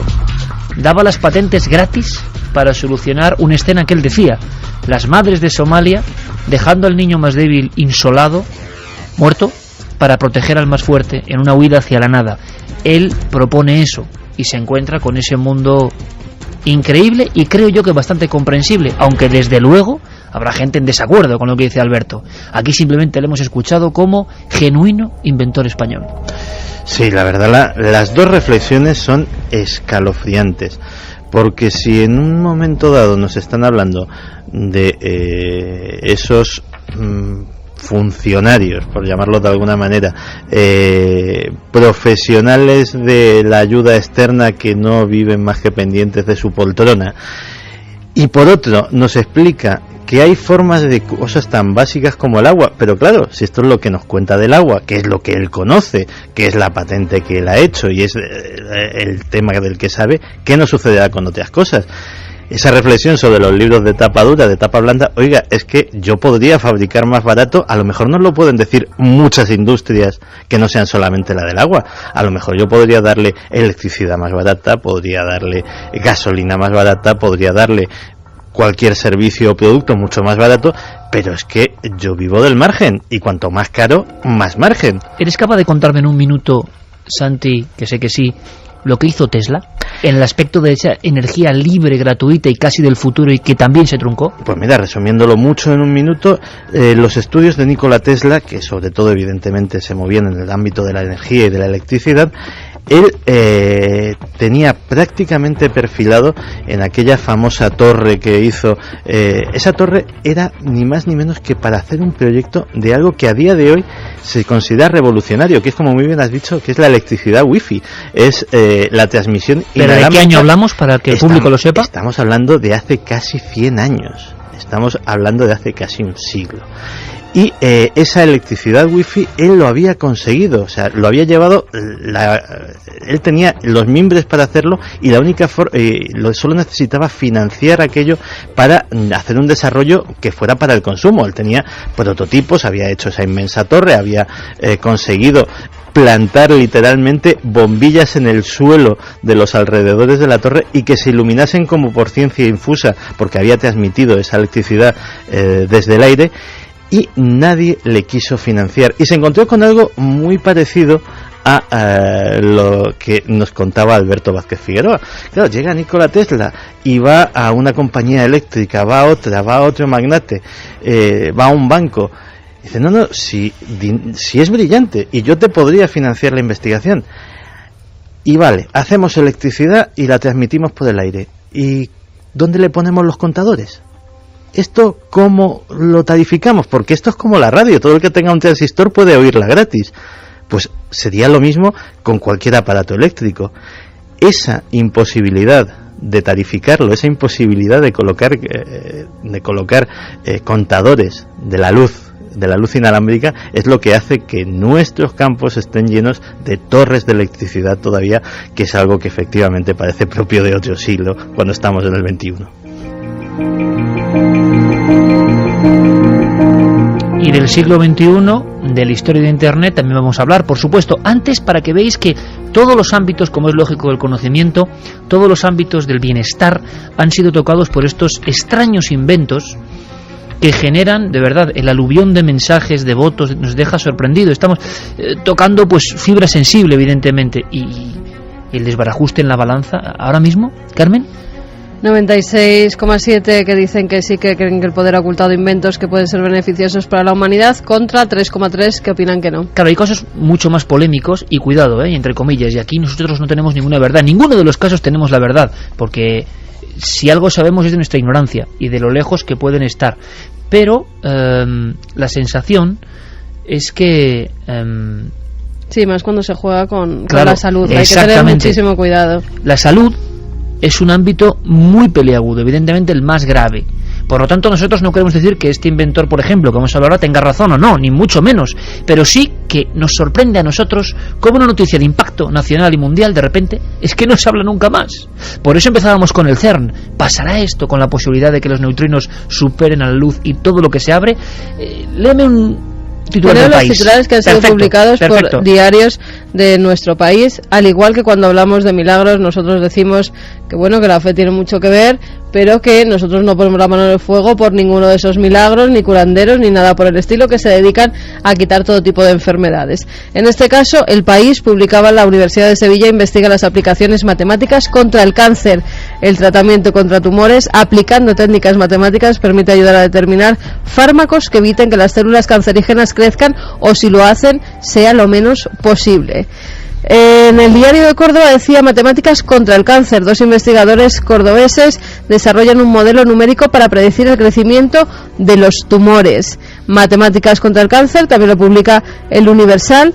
Dice: con base en ecuaciones diferenciales se intentan establecer cómo la angiostatina, una proteína natural, controla la metástasis. Es decir, y la idea era, o lo que vimos incluso en la televisión, en los informativos, eran unos hombres, concretamente se vio al doctor Bru haciendo una serie de larguísimas Antonio ecuaciones. Bru, que decía que había revertido 2 cánceres terminales con un nuevo tratamiento.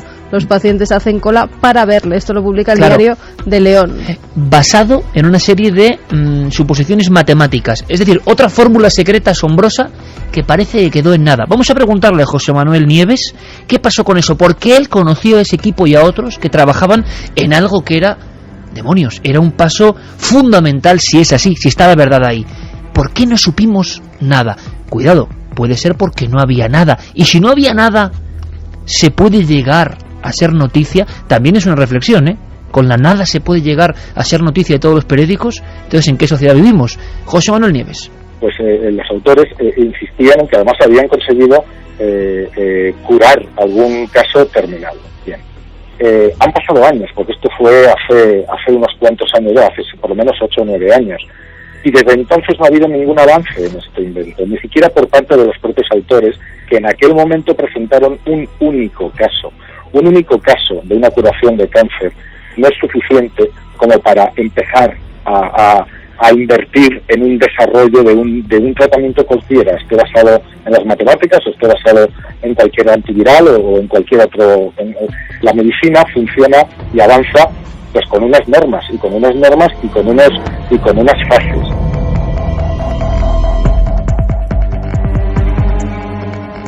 En esta historia de la sanación de la enfermedad más tremenda, que parece que el hombre no avanza o avanza poco, o será que todos anhelamos una cura directa, ha habido más historias. Sí, ha habido más historias. De hecho, hay una historia curiosa porque esta la vamos a empezar por el final, porque el final es bastante esclarecedor sobre el tema del que estamos tratando hoy. En 1953, un comité especial de investigación del Senado de los Estados Unidos, ahí es nada, concluyó que la Asociación Médica Americana había conspirado, insisto, la conclusión de un comité de investigación del Senado de los Estados Unidos, que la Asociación Médica Americana había conspirado con la Food and Drug Administration, es decir, con la FDA, con un órgano del propio gobierno estadounidense, para suprimir diversos tratamientos alternativos contra el cáncer que entraban en conflicto con los preconizados por la Asociación Médica Americana, que en aquella época venían a ser básicamente la radioterapia y la cirugía. Ni siquiera la quimioterapia estaba en aquel momento todavía aceptada o extendida como lo es hasta ahora. ¿De qué historia es el epílogo esta investigación? Pues de algo que se dio en llamar la máquina de Rife. Hubo un curioso médico que se llamaba, el nombre ya de por sí es peculiar, Royal Rife, que en los años 30 afirmaba que él podía, mediante una máquina, una especie de cañón de rayos, era casi un precursor de la radioterapia, inhibir el crecimiento de los tumores e incluso hacerlo revertir. Y de hecho explicaba más o menos en qué consistía su teoría.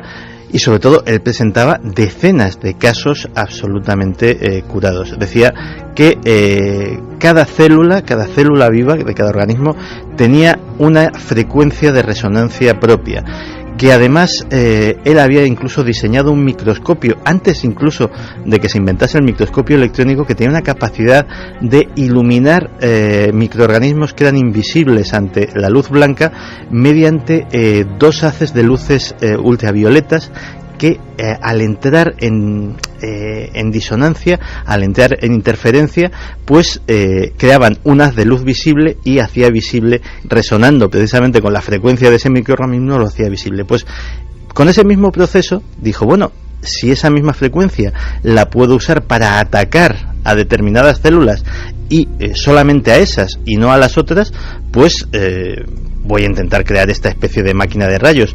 Y hizo su prototipo, presentó un montón de ensayos clínicos hechos por él sobre pacientes auténticos a los cuales había ayudado. ¿Y qué se encontró? Pues se encontró con la censura absoluta de la Asociación Médica Americana, que básicamente le vino a decir, bueno, si quieres seguir practicando, déjate de estas cosas y de estas maquinitas, porque no te lo vamos a homologar, ni te lo vamos a pasar, ni lo vemos serio, ni tiene fundamento científico, ni nada por el estilo. Y de la máquina de rayos de Royal Rife no se ha vuelto a oír hablar jamás. Santi, una cosa, ¿es cierto que hay todo un proyecto y existen máquinas antigravitatorias? Existe una tecnología antigravitatoria de la cual sabemos absolutamente poquísimo. Que encaja perfectamente con esto, ¿verdad?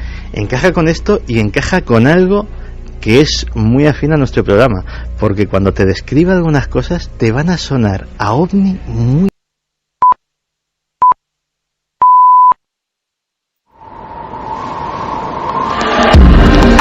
Nunca antes habías estado tan cerca de lo desconocido. Milenio 3. Cadena Ser.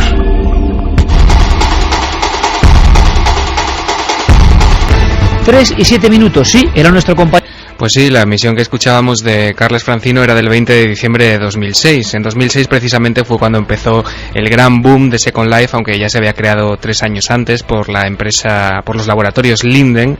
Y bueno, Second Life era un mundo alternativo que te permitía crear tu propio avatar, te permitía vivir una segunda vida, tenía su propia moneda, su propia red de finanzas, los famosos dólares Linden. ¿Propia moneda? Sí.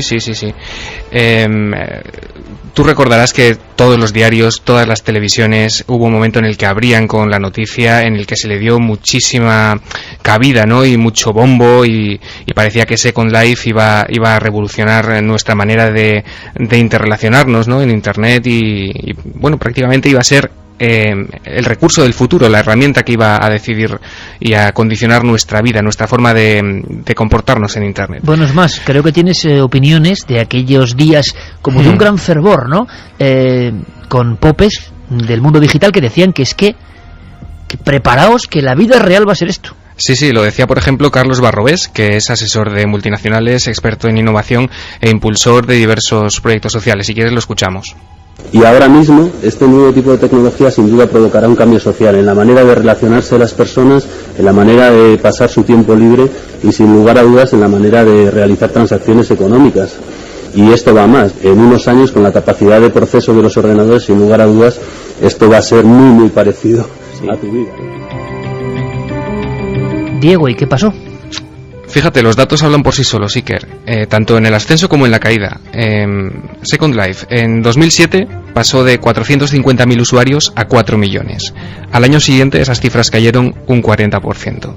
Las empresas que habían invertido un montón de dinero en estar presentes en Second Life tuvieron que irse con el rabo entre las piernas a causa de que allí empezaba a escasear la audiencia, escaseaban los usuarios, y si no había público potencial a quien hacer llegar ese mensaje no tenía ningún sentido tampoco. O sea, se presentaba un producto, mundo virtual, presentamos, no sé, un modelo de coche, no había nadie. Exactamente, fíjate, en verano de 2007 la revista Wired publicó un artículo que se llamaba Planeta Vacío.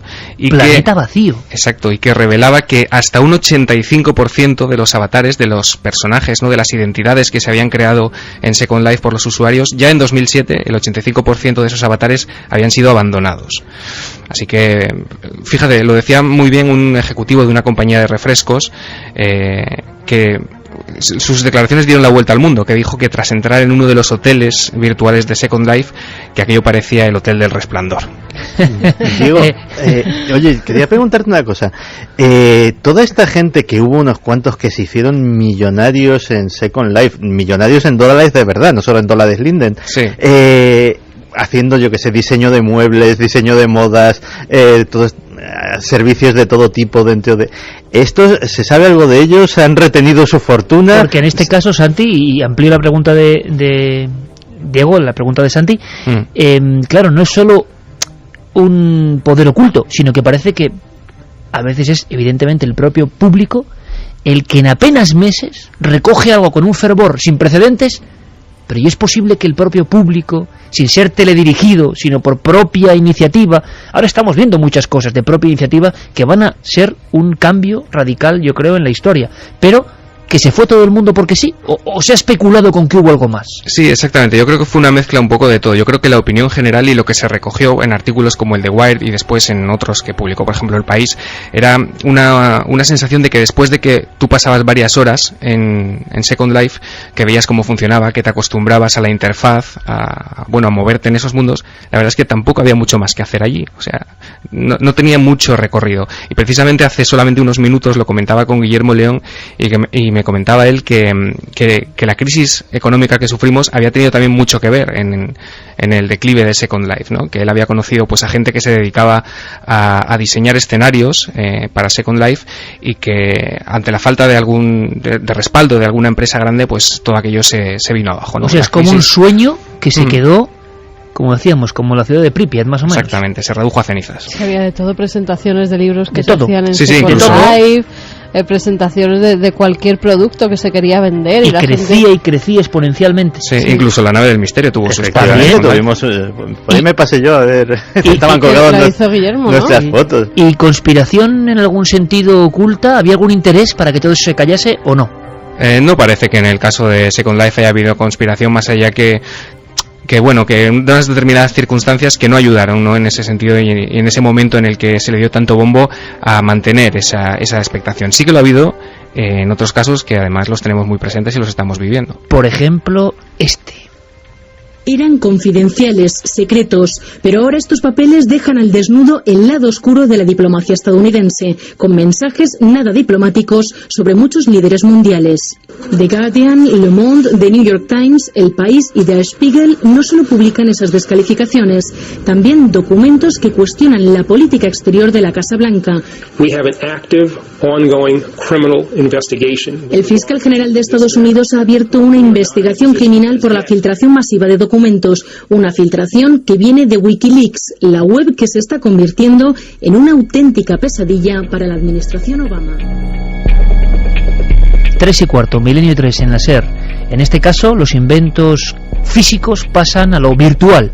Diego Marañón, nuestro cronista. Hace un año, el mundo retemblaba con Wikileaks, de alguna forma. Aquí, Santiago Camacho, siguiendo la pista, se comprometió, como tantas otras veces, a poner la lupa y a ir hablando de los archivos de Wikileaks que tenían que ver con el misterio.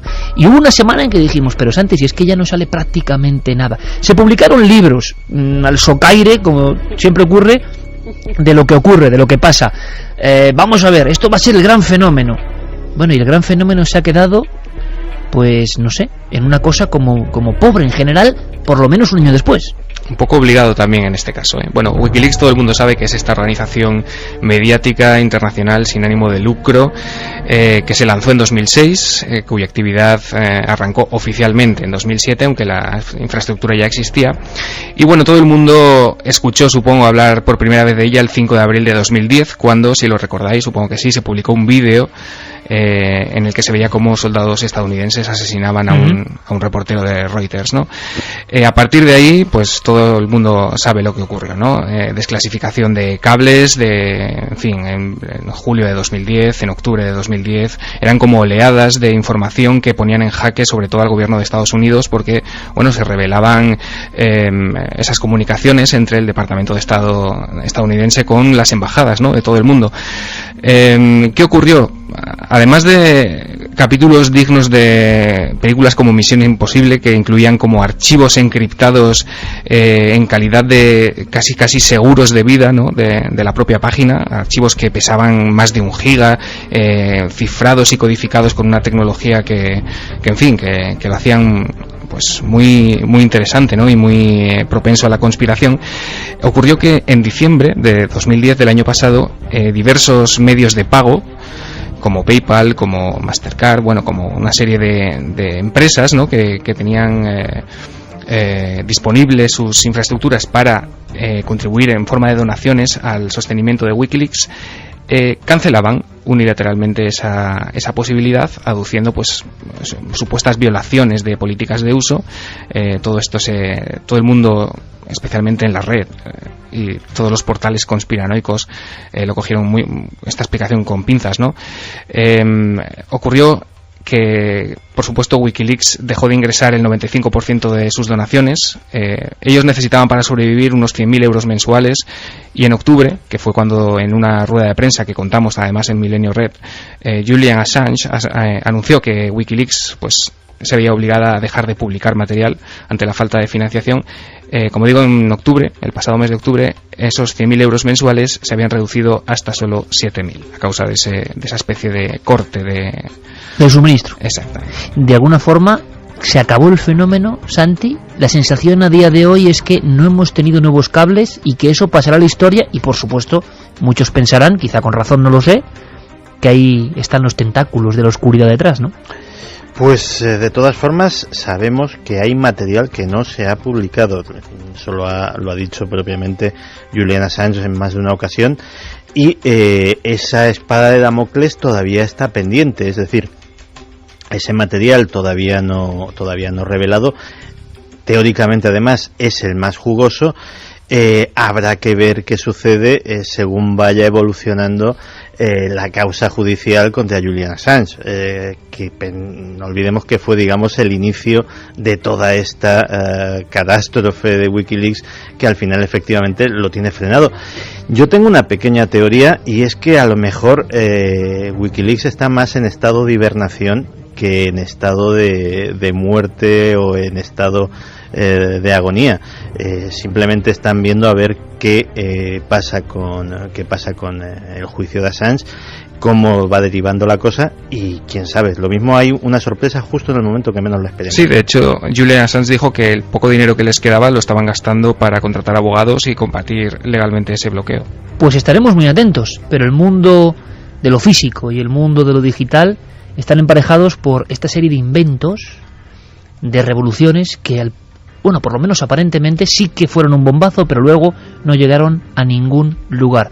Luego te escuchamos en la actualidad de Internet. Compañero, un abrazo muy fuerte, Diego. Perfecto, Iker, un placer. Y muchas historias, como las máquinas de antigravedad, que si me lo cuentas en medio minuto, lo pasamos, Santi, porque eso hay que verlo en imagen realmente, es que si no pierde mucho, pero existen. Y lo veremos en algún momento. En los años 50, un científico importante, Thomas Townsend Brown, descubre, mientras estaba experimentando con un tubo de rayos X, que algo movía el tubo, es decir, que había una fuerza y no había absolutamente nada que lo justificase. Su descubrimiento fue que cuando se conectaba el tubo a una fuente de alto voltaje, se producía un efecto eléctrico que hacía que el tubo experimentase una fuerza. Pues bien, investigando sobre esto descubrió que si a un objeto se le inducía un campo electromagnético de alto voltaje, estoy intentando hacerlo lo más rápido posible, sufre un empuje hacia el polo positivo y de alguna manera flota. Pues bien, en 1952 Thomas Townsend Brown hace prototipos de discos voladores, o de discos flotantes en este caso, no consiguió mediante discos metálicos a los que inducía corrientes de cientos de miles de voltios que curiosamente emitían un zumbido peculiar, un brillo cuando se apagaba la luz y estaban en la oscuridad, resplandecían con un brillo fosforescente extraño, y a su alrededor los aparatos eléctricos, las radios, dejaban de funcionar. Existieron, no es una leyenda. Existieron, no es una leyenda. De hecho, cualquiera lo puede ver en YouTube. Hay decenas de científicos aficionados que con medios muy precarios consiguen hacer pequeños platillos de Townsend Brown, hacerlos flotar, platillos a lo mejor del tamaño de una moneda, hacerlos flotar, hacerlos girar, hacerlos moverse, gracias a este efecto antigravitatorio o de levitación electromagnética. ¿Y qué pasó? Pues pasó... ¿Qué se supone que pasó? Pues pasó que después de que empresas aeronáuticas muy importantes en Estados Unidos y Canadá se dedicasen a ello, pues que la propia NASA y la propia Fuerza Aérea Norteamericana pusieran dinero en la investigación del efecto Townsend Brown, que es un efecto, insisto, científico, pues nadie sabe nada. Es decir, no se ha desarrollado ninguna nave o ningún aparato o ningún prototipo. Es decir, básicamente además lo único que tenemos son esas imágenes de los años 50 y poco más. Parece como si todo ese desarrollo tecnológico, toda la aplicación en ingeniería aeronáutica de ese descubrimiento hubiese quedado absolutamente en el limbo. No sabemos nada de nada. Hubo un libro muy antiguo de la famosa colección Otros Mundos que se llamaba El limbo de lo perdido, y hoy nos hemos adentrado casi abrazadas en el limbo de lo perdido, de objetos, inventos, ideas perdidas. Sobre muchas de ellas planea la sensación de que no eran políticamente correctas, no interesaban, dañaban intereses. Pero claro, el debate que estáis teniendo vosotros en las vías de contacto, en la encuesta impresionante en cuanto al nivel del escepticismo que existe sobre la bondad, ¿no?, de ciertas compañías o poderes. Ha habido una tertulia, como digo, allá afuera, y hablábamos de que si esto es así, y las conspiraciones van mucho más allá, y algunas no las tratamos porque puede ser hasta hiriente, pues uno piensa que a veces la humanidad está tejida o dominada por algo muy parecido al mal, porque es increíble que esto ocurra. Nunca el bien común como esperanza. Nosotros, descreídos de casi todo, lo hemos puesto sobre la mesa, para que no nos olvidemos. Un ejemplo, ese investigador español merece nuestro reconocimiento. ¿Estaba en lo cierto o no? Pero desde luego su vehemencia merece que no sea olvidada ni enterrada. La sensación de que detrás de esto hubo mucho más en juego. ¿Y por qué no terminamos, antes de pasar a la proyección tenebrosa, la de hoy, sobre sonambulismo? ¿Por qué no terminamos como mejor ribete colofón con vuestras opiniones? Pues vamos con ellas. Gemma Cristina Navas nos decía que en Second Life no solo hay un mundo comercial, puede que ese no haya funcionado, pero sí hay un mundo personal donde poder aprender a hacer cosas. Hay muchos grupos de ayuda. Esa es la parte de Second Life que no se conoce y que por mi parte se debería dar a conocer en vez de enfocarlo a un mundo de negocios o lucrativo. Pues mira, lo acabas de hacer, lo acabas de dar a conocer a miles y miles de personas. Ángel Verdejo dice, ahora también está el World of Warcraft, el Diablo, Star Wars, montones de juegos multijugador donde creas un avatar que es un yo superior o lo que a ti te gustaría ser. Maribel Romero, Second Life existe y los Linden también. Para mí es algo genial. Tengo a gente con la que hablo a diario y puedo hacer lo que en mi vida real no puedo. Esos avatares son alters, o sea, de las mismas personas. O sea que vemos que todavía hay gente que está ahí. Sí, pero es como vivir otra vida, ¿no? Que no es la tuya. Raquel Mejías Laguna dice, en Second Life podías hasta quedarte embarazada. Era muy fuerte. ¿Que te podías quedar embarazado en Second Life? Mira. Madre mía. Iván García, casualmente, Julian Assange es detenido por abuso sexual. No me lo creo, hay algo oscuro detrás. Y seguimos con los inventos. DGP dice buenas, un buen programa, felicidades Iker, y animo a la gente que muchos nacieron para ser rebaño, pero unos pocos para ser pastores. Un saludo. Gloria, por favor, hablar del cáncer y los descubrimientos de Reich Hammer, que están siendo silenciados por las farmacéuticas. Pues tomamos nota, claro que sí. Carlos nos dice, el invento de Vázquez Figueroa consiste en conseguir las 8 atmósferas necesarias para que se produzca la osmosis inversa en una planta desaladora a través de la presión atmosférica, que es gratis. El problema es que para eso hay que construir una planta bajo tierra, que es igual a mucho dinero, y bombear el agua hasta la superficie, que es igual a tanta energía como la que se ahorra. Anubis, ojo con la terapia de Brum, que todo indica que no consiguió curar a más de 2 pacientes y dudosos. Gabriel Portero, una vez más la raza humana demuestra que somos la peor especie viva sobre la Tierra. Esto es indignante. David nos dice, no sé si recordáis el muchacho español que sacó de la manipulación basura orgánica combustible. Se dice que lo compró una patente alemana. Alberto de Bilbao, impresionante narración la de Alberto Vázquez Figueroa, impresionante lo del agua y toda la sombra que hay a su alrededor, increíble, saludos milenarios. David nos dice, Iker, llévalo un día a cuarto milenio y que haga este hombre una demostración pública con una máquina a escala pequeña, será un bombazo. Bueno, pues lo intentaremos, claro que sí, claro que sí. Gracias por toda vuestra aportación, que es maravillosa. ¿Por qué no proyectamos de alguna forma? ¿Por qué no nos marchamos a una vieja sala de cine? Sigue la encuesta igual, con el mismo porcentaje, es asombroso. Se varía muy poquito, pero siempre hacia más. ¿Hacia del debate más de todavía? La semana, sí. Ahora mismo es 96,9% que opinan que el poder ha ocultado inventos que pueden ser beneficiosos para la humanidad, frente a un 3,1% que opina que no nos ocultan esos poderes. Pueden seguir votando, pueden seguir escribiéndonos a las vías de contacto, milenio3 con número @cadenaser.com, también www.cadenaser.com, nuestro Facebook, Twitter, Google Plus, y que sorteamos 3 ejemplares de La Almería extraña de Alberto Cerezuela. Nos encontró la búsqueda de la verdad de esta película, que pasó sin pena ni gloria realmente, pero que tocaba un tema espinoso. Es una película que efectivamente pasó desapercibida, de hecho no llegó ni siquiera a España, pasó directamente a las pantallas de televisión, pero que sin embargo sirvió de pistoletazo de salida para investigar todos estos casos, que de hecho el primer caso registrado, año 1846, Albert Tyrrell en Massachusetts, estando totalmente dormido, decapita a una prostituta a la que posteriormente le prende fuego. Sonámbulo. Estando sonámbulo, y posteriormente además es declarado inocente porque se demuestra que había estado dormido cuando había cometido este atroz crimen. El caso real que nos cuenta la película, y que además nos lo cuenta casi paso a paso y de forma pues parece un documental prácticamente, porque está todo busca copiado. La realidad un poco, ¿no? Sí, sí, de forma muy bien logrado. Además cuenta el caso de Kenneth Parks, un joven de 23 años, que estaba felizmente casado, tenía una vida completamente normal, y sin embargo pues empieza a tener problemas financieros, pérdidas de dinero, y eso le hacen meterse en el mundo del juego, de las apuestas, que por cierto pues no se le dan nada bien. De esta forma pues empieza a tener grandes preocupaciones, grandes deudas, que acaban consumiéndolo y consumiendo horas de sueño, de forma que bueno, pues Kenneth pasaba noches en vela prácticamente, hasta que finalmente la noche del 23 de mayo de 1987 Kenneth va a dormir como cualquier otra noche, parece que lo consigue, y de repente, casi como un zombie, él se levanta de la cama con los ojos totalmente cerrados, camina hasta su coche, lo arranca y conduce 20 kilómetros hasta llegar a casa de sus suegros.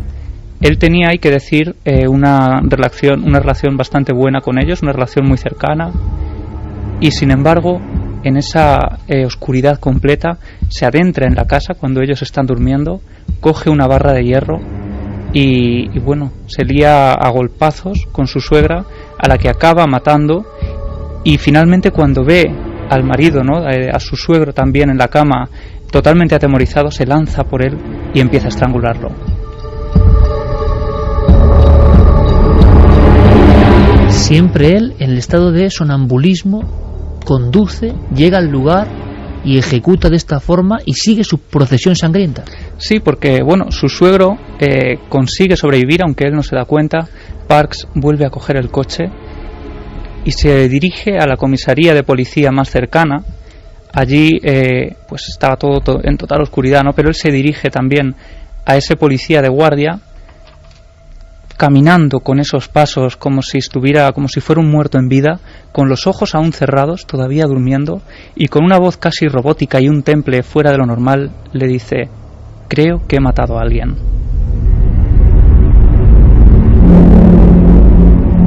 Sobre este hecho real, rotundamente real, se basa esa película, que sí tiene cierto éxito en Estados Unidos, pero que a España no nos llega. Y no recuerdo yo películas que toquen este asunto. Sí, Los desórdenes del sueño, que es un mundo extraordinariamente raro, desconocido, una conexión rara con otras realidades que iremos tocando aquí en Milenio 3 con varios dosieres que os van a interesar. Pero hay más información, no era el único caso, por cierto. Claro, Kenneth Parks, se llevó a cabo un juicio que tuvo gran importancia mediática. Se empezó a hablar de, la defensa comentaba que efectivamente Parks estaba dormido cuando había llevado a cabo el crimen. Hubo ahí varios litigios y problemas, y finalmente, después de investigaciones profundas, se determina que efectivamente Kenneth Parks estaba sonámbulo, por lo tanto es declarado inocente, y de alguna forma se le medican ciertas cosas para el insomnio, pero para que no se repitan esos impulsos asesinos, pero queda en total libertad. Fue considerado inocente.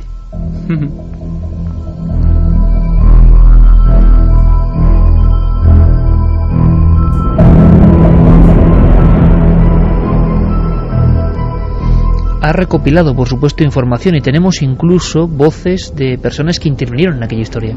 Sí, vamos a escuchar a Mark Mahaul, que es un gran experto en este tema tan onírico, ¿no?, del sueño en este mundo, y hablándonos de por qué se origina todo esto y si esto puede ir en aumento, este fenómeno. La mayoría hemos crecido en un ambiente en el que la falta de sueño se valora positivamente. Uno nunca presume de haber dormido mucho, sino de dormir poco o incluso de no dormir. Además, la privación de sueño está asociada a la dedicación y el compromiso de un buen empleado. Bueno, existe un refrán: al que madruga Dios le ayuda, y eso está metido en la filosofía común, ¿no? Y dicen los doctores, que esta falta de sueño a la que nos está conduciendo la vida moderna hace que las patologías y desórdenes de lo onírico provoquen a veces reacciones muy violentas. Así es por ejemplo el caso también de Scott Falater, mucho más cercano en el tiempo, año 2007.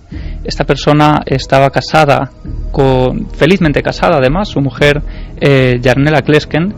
Llevaban varios años casados, y todas las personas que le conocían aseguraban que eran una pareja perfecta, ¿no?, de la que nadie sospecharía ningún tipo de problema. Y sin embargo, una de las noches, Pamela le dice a su marido que tiene que arreglar la bomba de la piscina.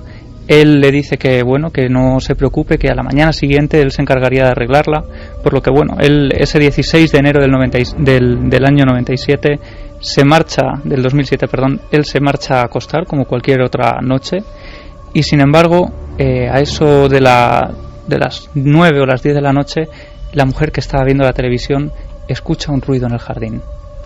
Vamos a escuchar, si quieres, a Michael Kimmerer, que era el abogado de Falater, hablando de lo que ocurrió después. Salió a mirar y probablemente vio a Scott, que estaba sonámbulo, tratando de quitar la junta de la bomba con un cuchillo. Y supongo que ella se acercó por detrás y le tocó o le agarró y le dijo: ¿qué haces, Scott? Y él le dio uno de esos ataques de furia que pueden provocarse en los sonámbulos y empezó a apuñalarla. Hombre, yo no sé si leyenda o no, pero siempre se ha contado que a un sonámbulo, yo recuerdo de niño, no se le puede despertar, ¿no? Y que puede haber reacciones muy violentas. Sí, es lo que nos han contado a todos, además, y aquí parece que esa especie de leyenda, entre comillas, se cumplió, porque le atestó nada más y nada menos que 44 puñaladas a su mujer. Posteriormente introdujo el cuerpo en la piscina. Estando dormido. Y él asegura, porque claro, cuando él despierta es un trance para él, ¿no?, el verse las ropas totalmente ensangrentadas y no saber qué es lo que ha ocurrido. Él además se dirige a su habitación, se pone el pijama y se mete en la cama y sigue durmiendo como si nada hubiera pasado. Es totalmente cierto además que el juicio fue bastante complejo se llevaron a cabo todo tipo de investigaciones también para determinar si este caso pues entraba dentro de esas posibilidades del sonambulismo, ¿no? Finalmente se determinó que bueno, no había pruebas suficientes para poder exculparlo de alguna forma, y Scott Falater fue declarado culpable. Queda un punto, España. Siempre nos parece todo muy lejano, muy propio de Estados Unidos, ¿no? ¿En España algún caso similar? Pues fíjate, Iker, el 1 de febrero de 2007 muchos periódicos españoles amanecieron con una noticia muy extraña dentro de su sección de sucesos, cuyo titular decía: juzgan a un hombre que asesinó a su mujer y a su suegra mientras soñaba que eran avestruces. Podemos visualizar casi en teletipos qué pasó. Esto es en España, en Málaga en concreto. Sí, en Málaga, en la zona de Mangas Verdes, el 11 de enero de 2001, Antonio N., como aparece descrito en la prensa para preservar su identidad, pues se acuesta como cualquier otra noche también, y de pronto se despierta y ve que su cama está rodeada de avestruces gigantes.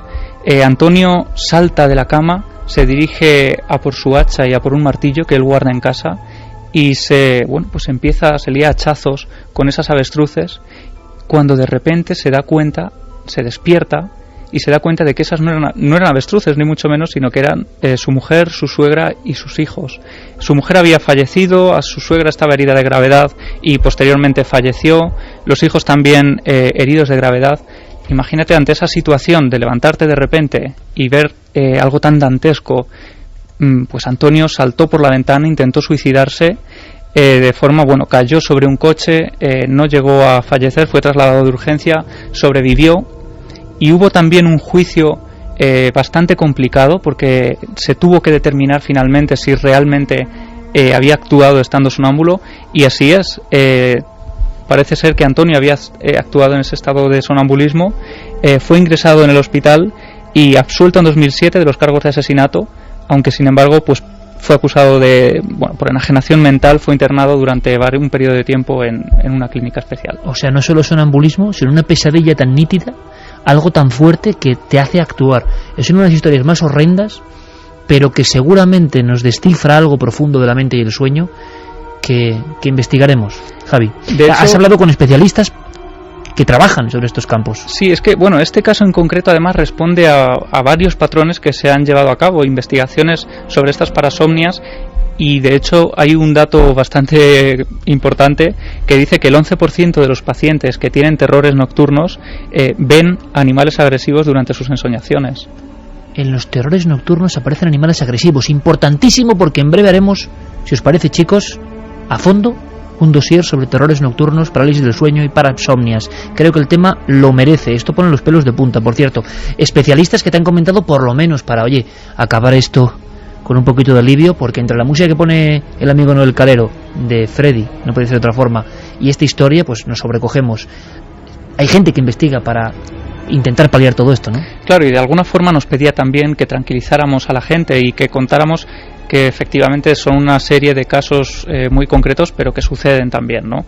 Hemos hablado con Marta Nieto, que es psicóloga de la Asociación Española del Sueño, y entre otras muchas cosas, pues nos ha contado qué posibles soluciones hay para casos tan extremos de sonambulismo. Para este tipo de cosas sí que existen otros tratamientos, pero que deben ser propuestos por un experto. Por ejemplo, están los despertares programados, también en estos casos la hipnosis también funciona, y otros tipos de terapias también que ahora están siendo bastante innovadoras, también funciona muy bien en estos casos. 3:42 minutos. La sensación, como ocurre muchas veces, una sola película, una filmación, una película además de no muy largo recorrido, sí que tocaba un tema interesante, un tema que desde luego seguiremos contando, como cronistas también de las sombras que somos, ¿no? Las sombras, de repente, que inundan esta humilde, y por qué no decirlo, antigua, la vieja usanza, sala de proyección cinematográfica.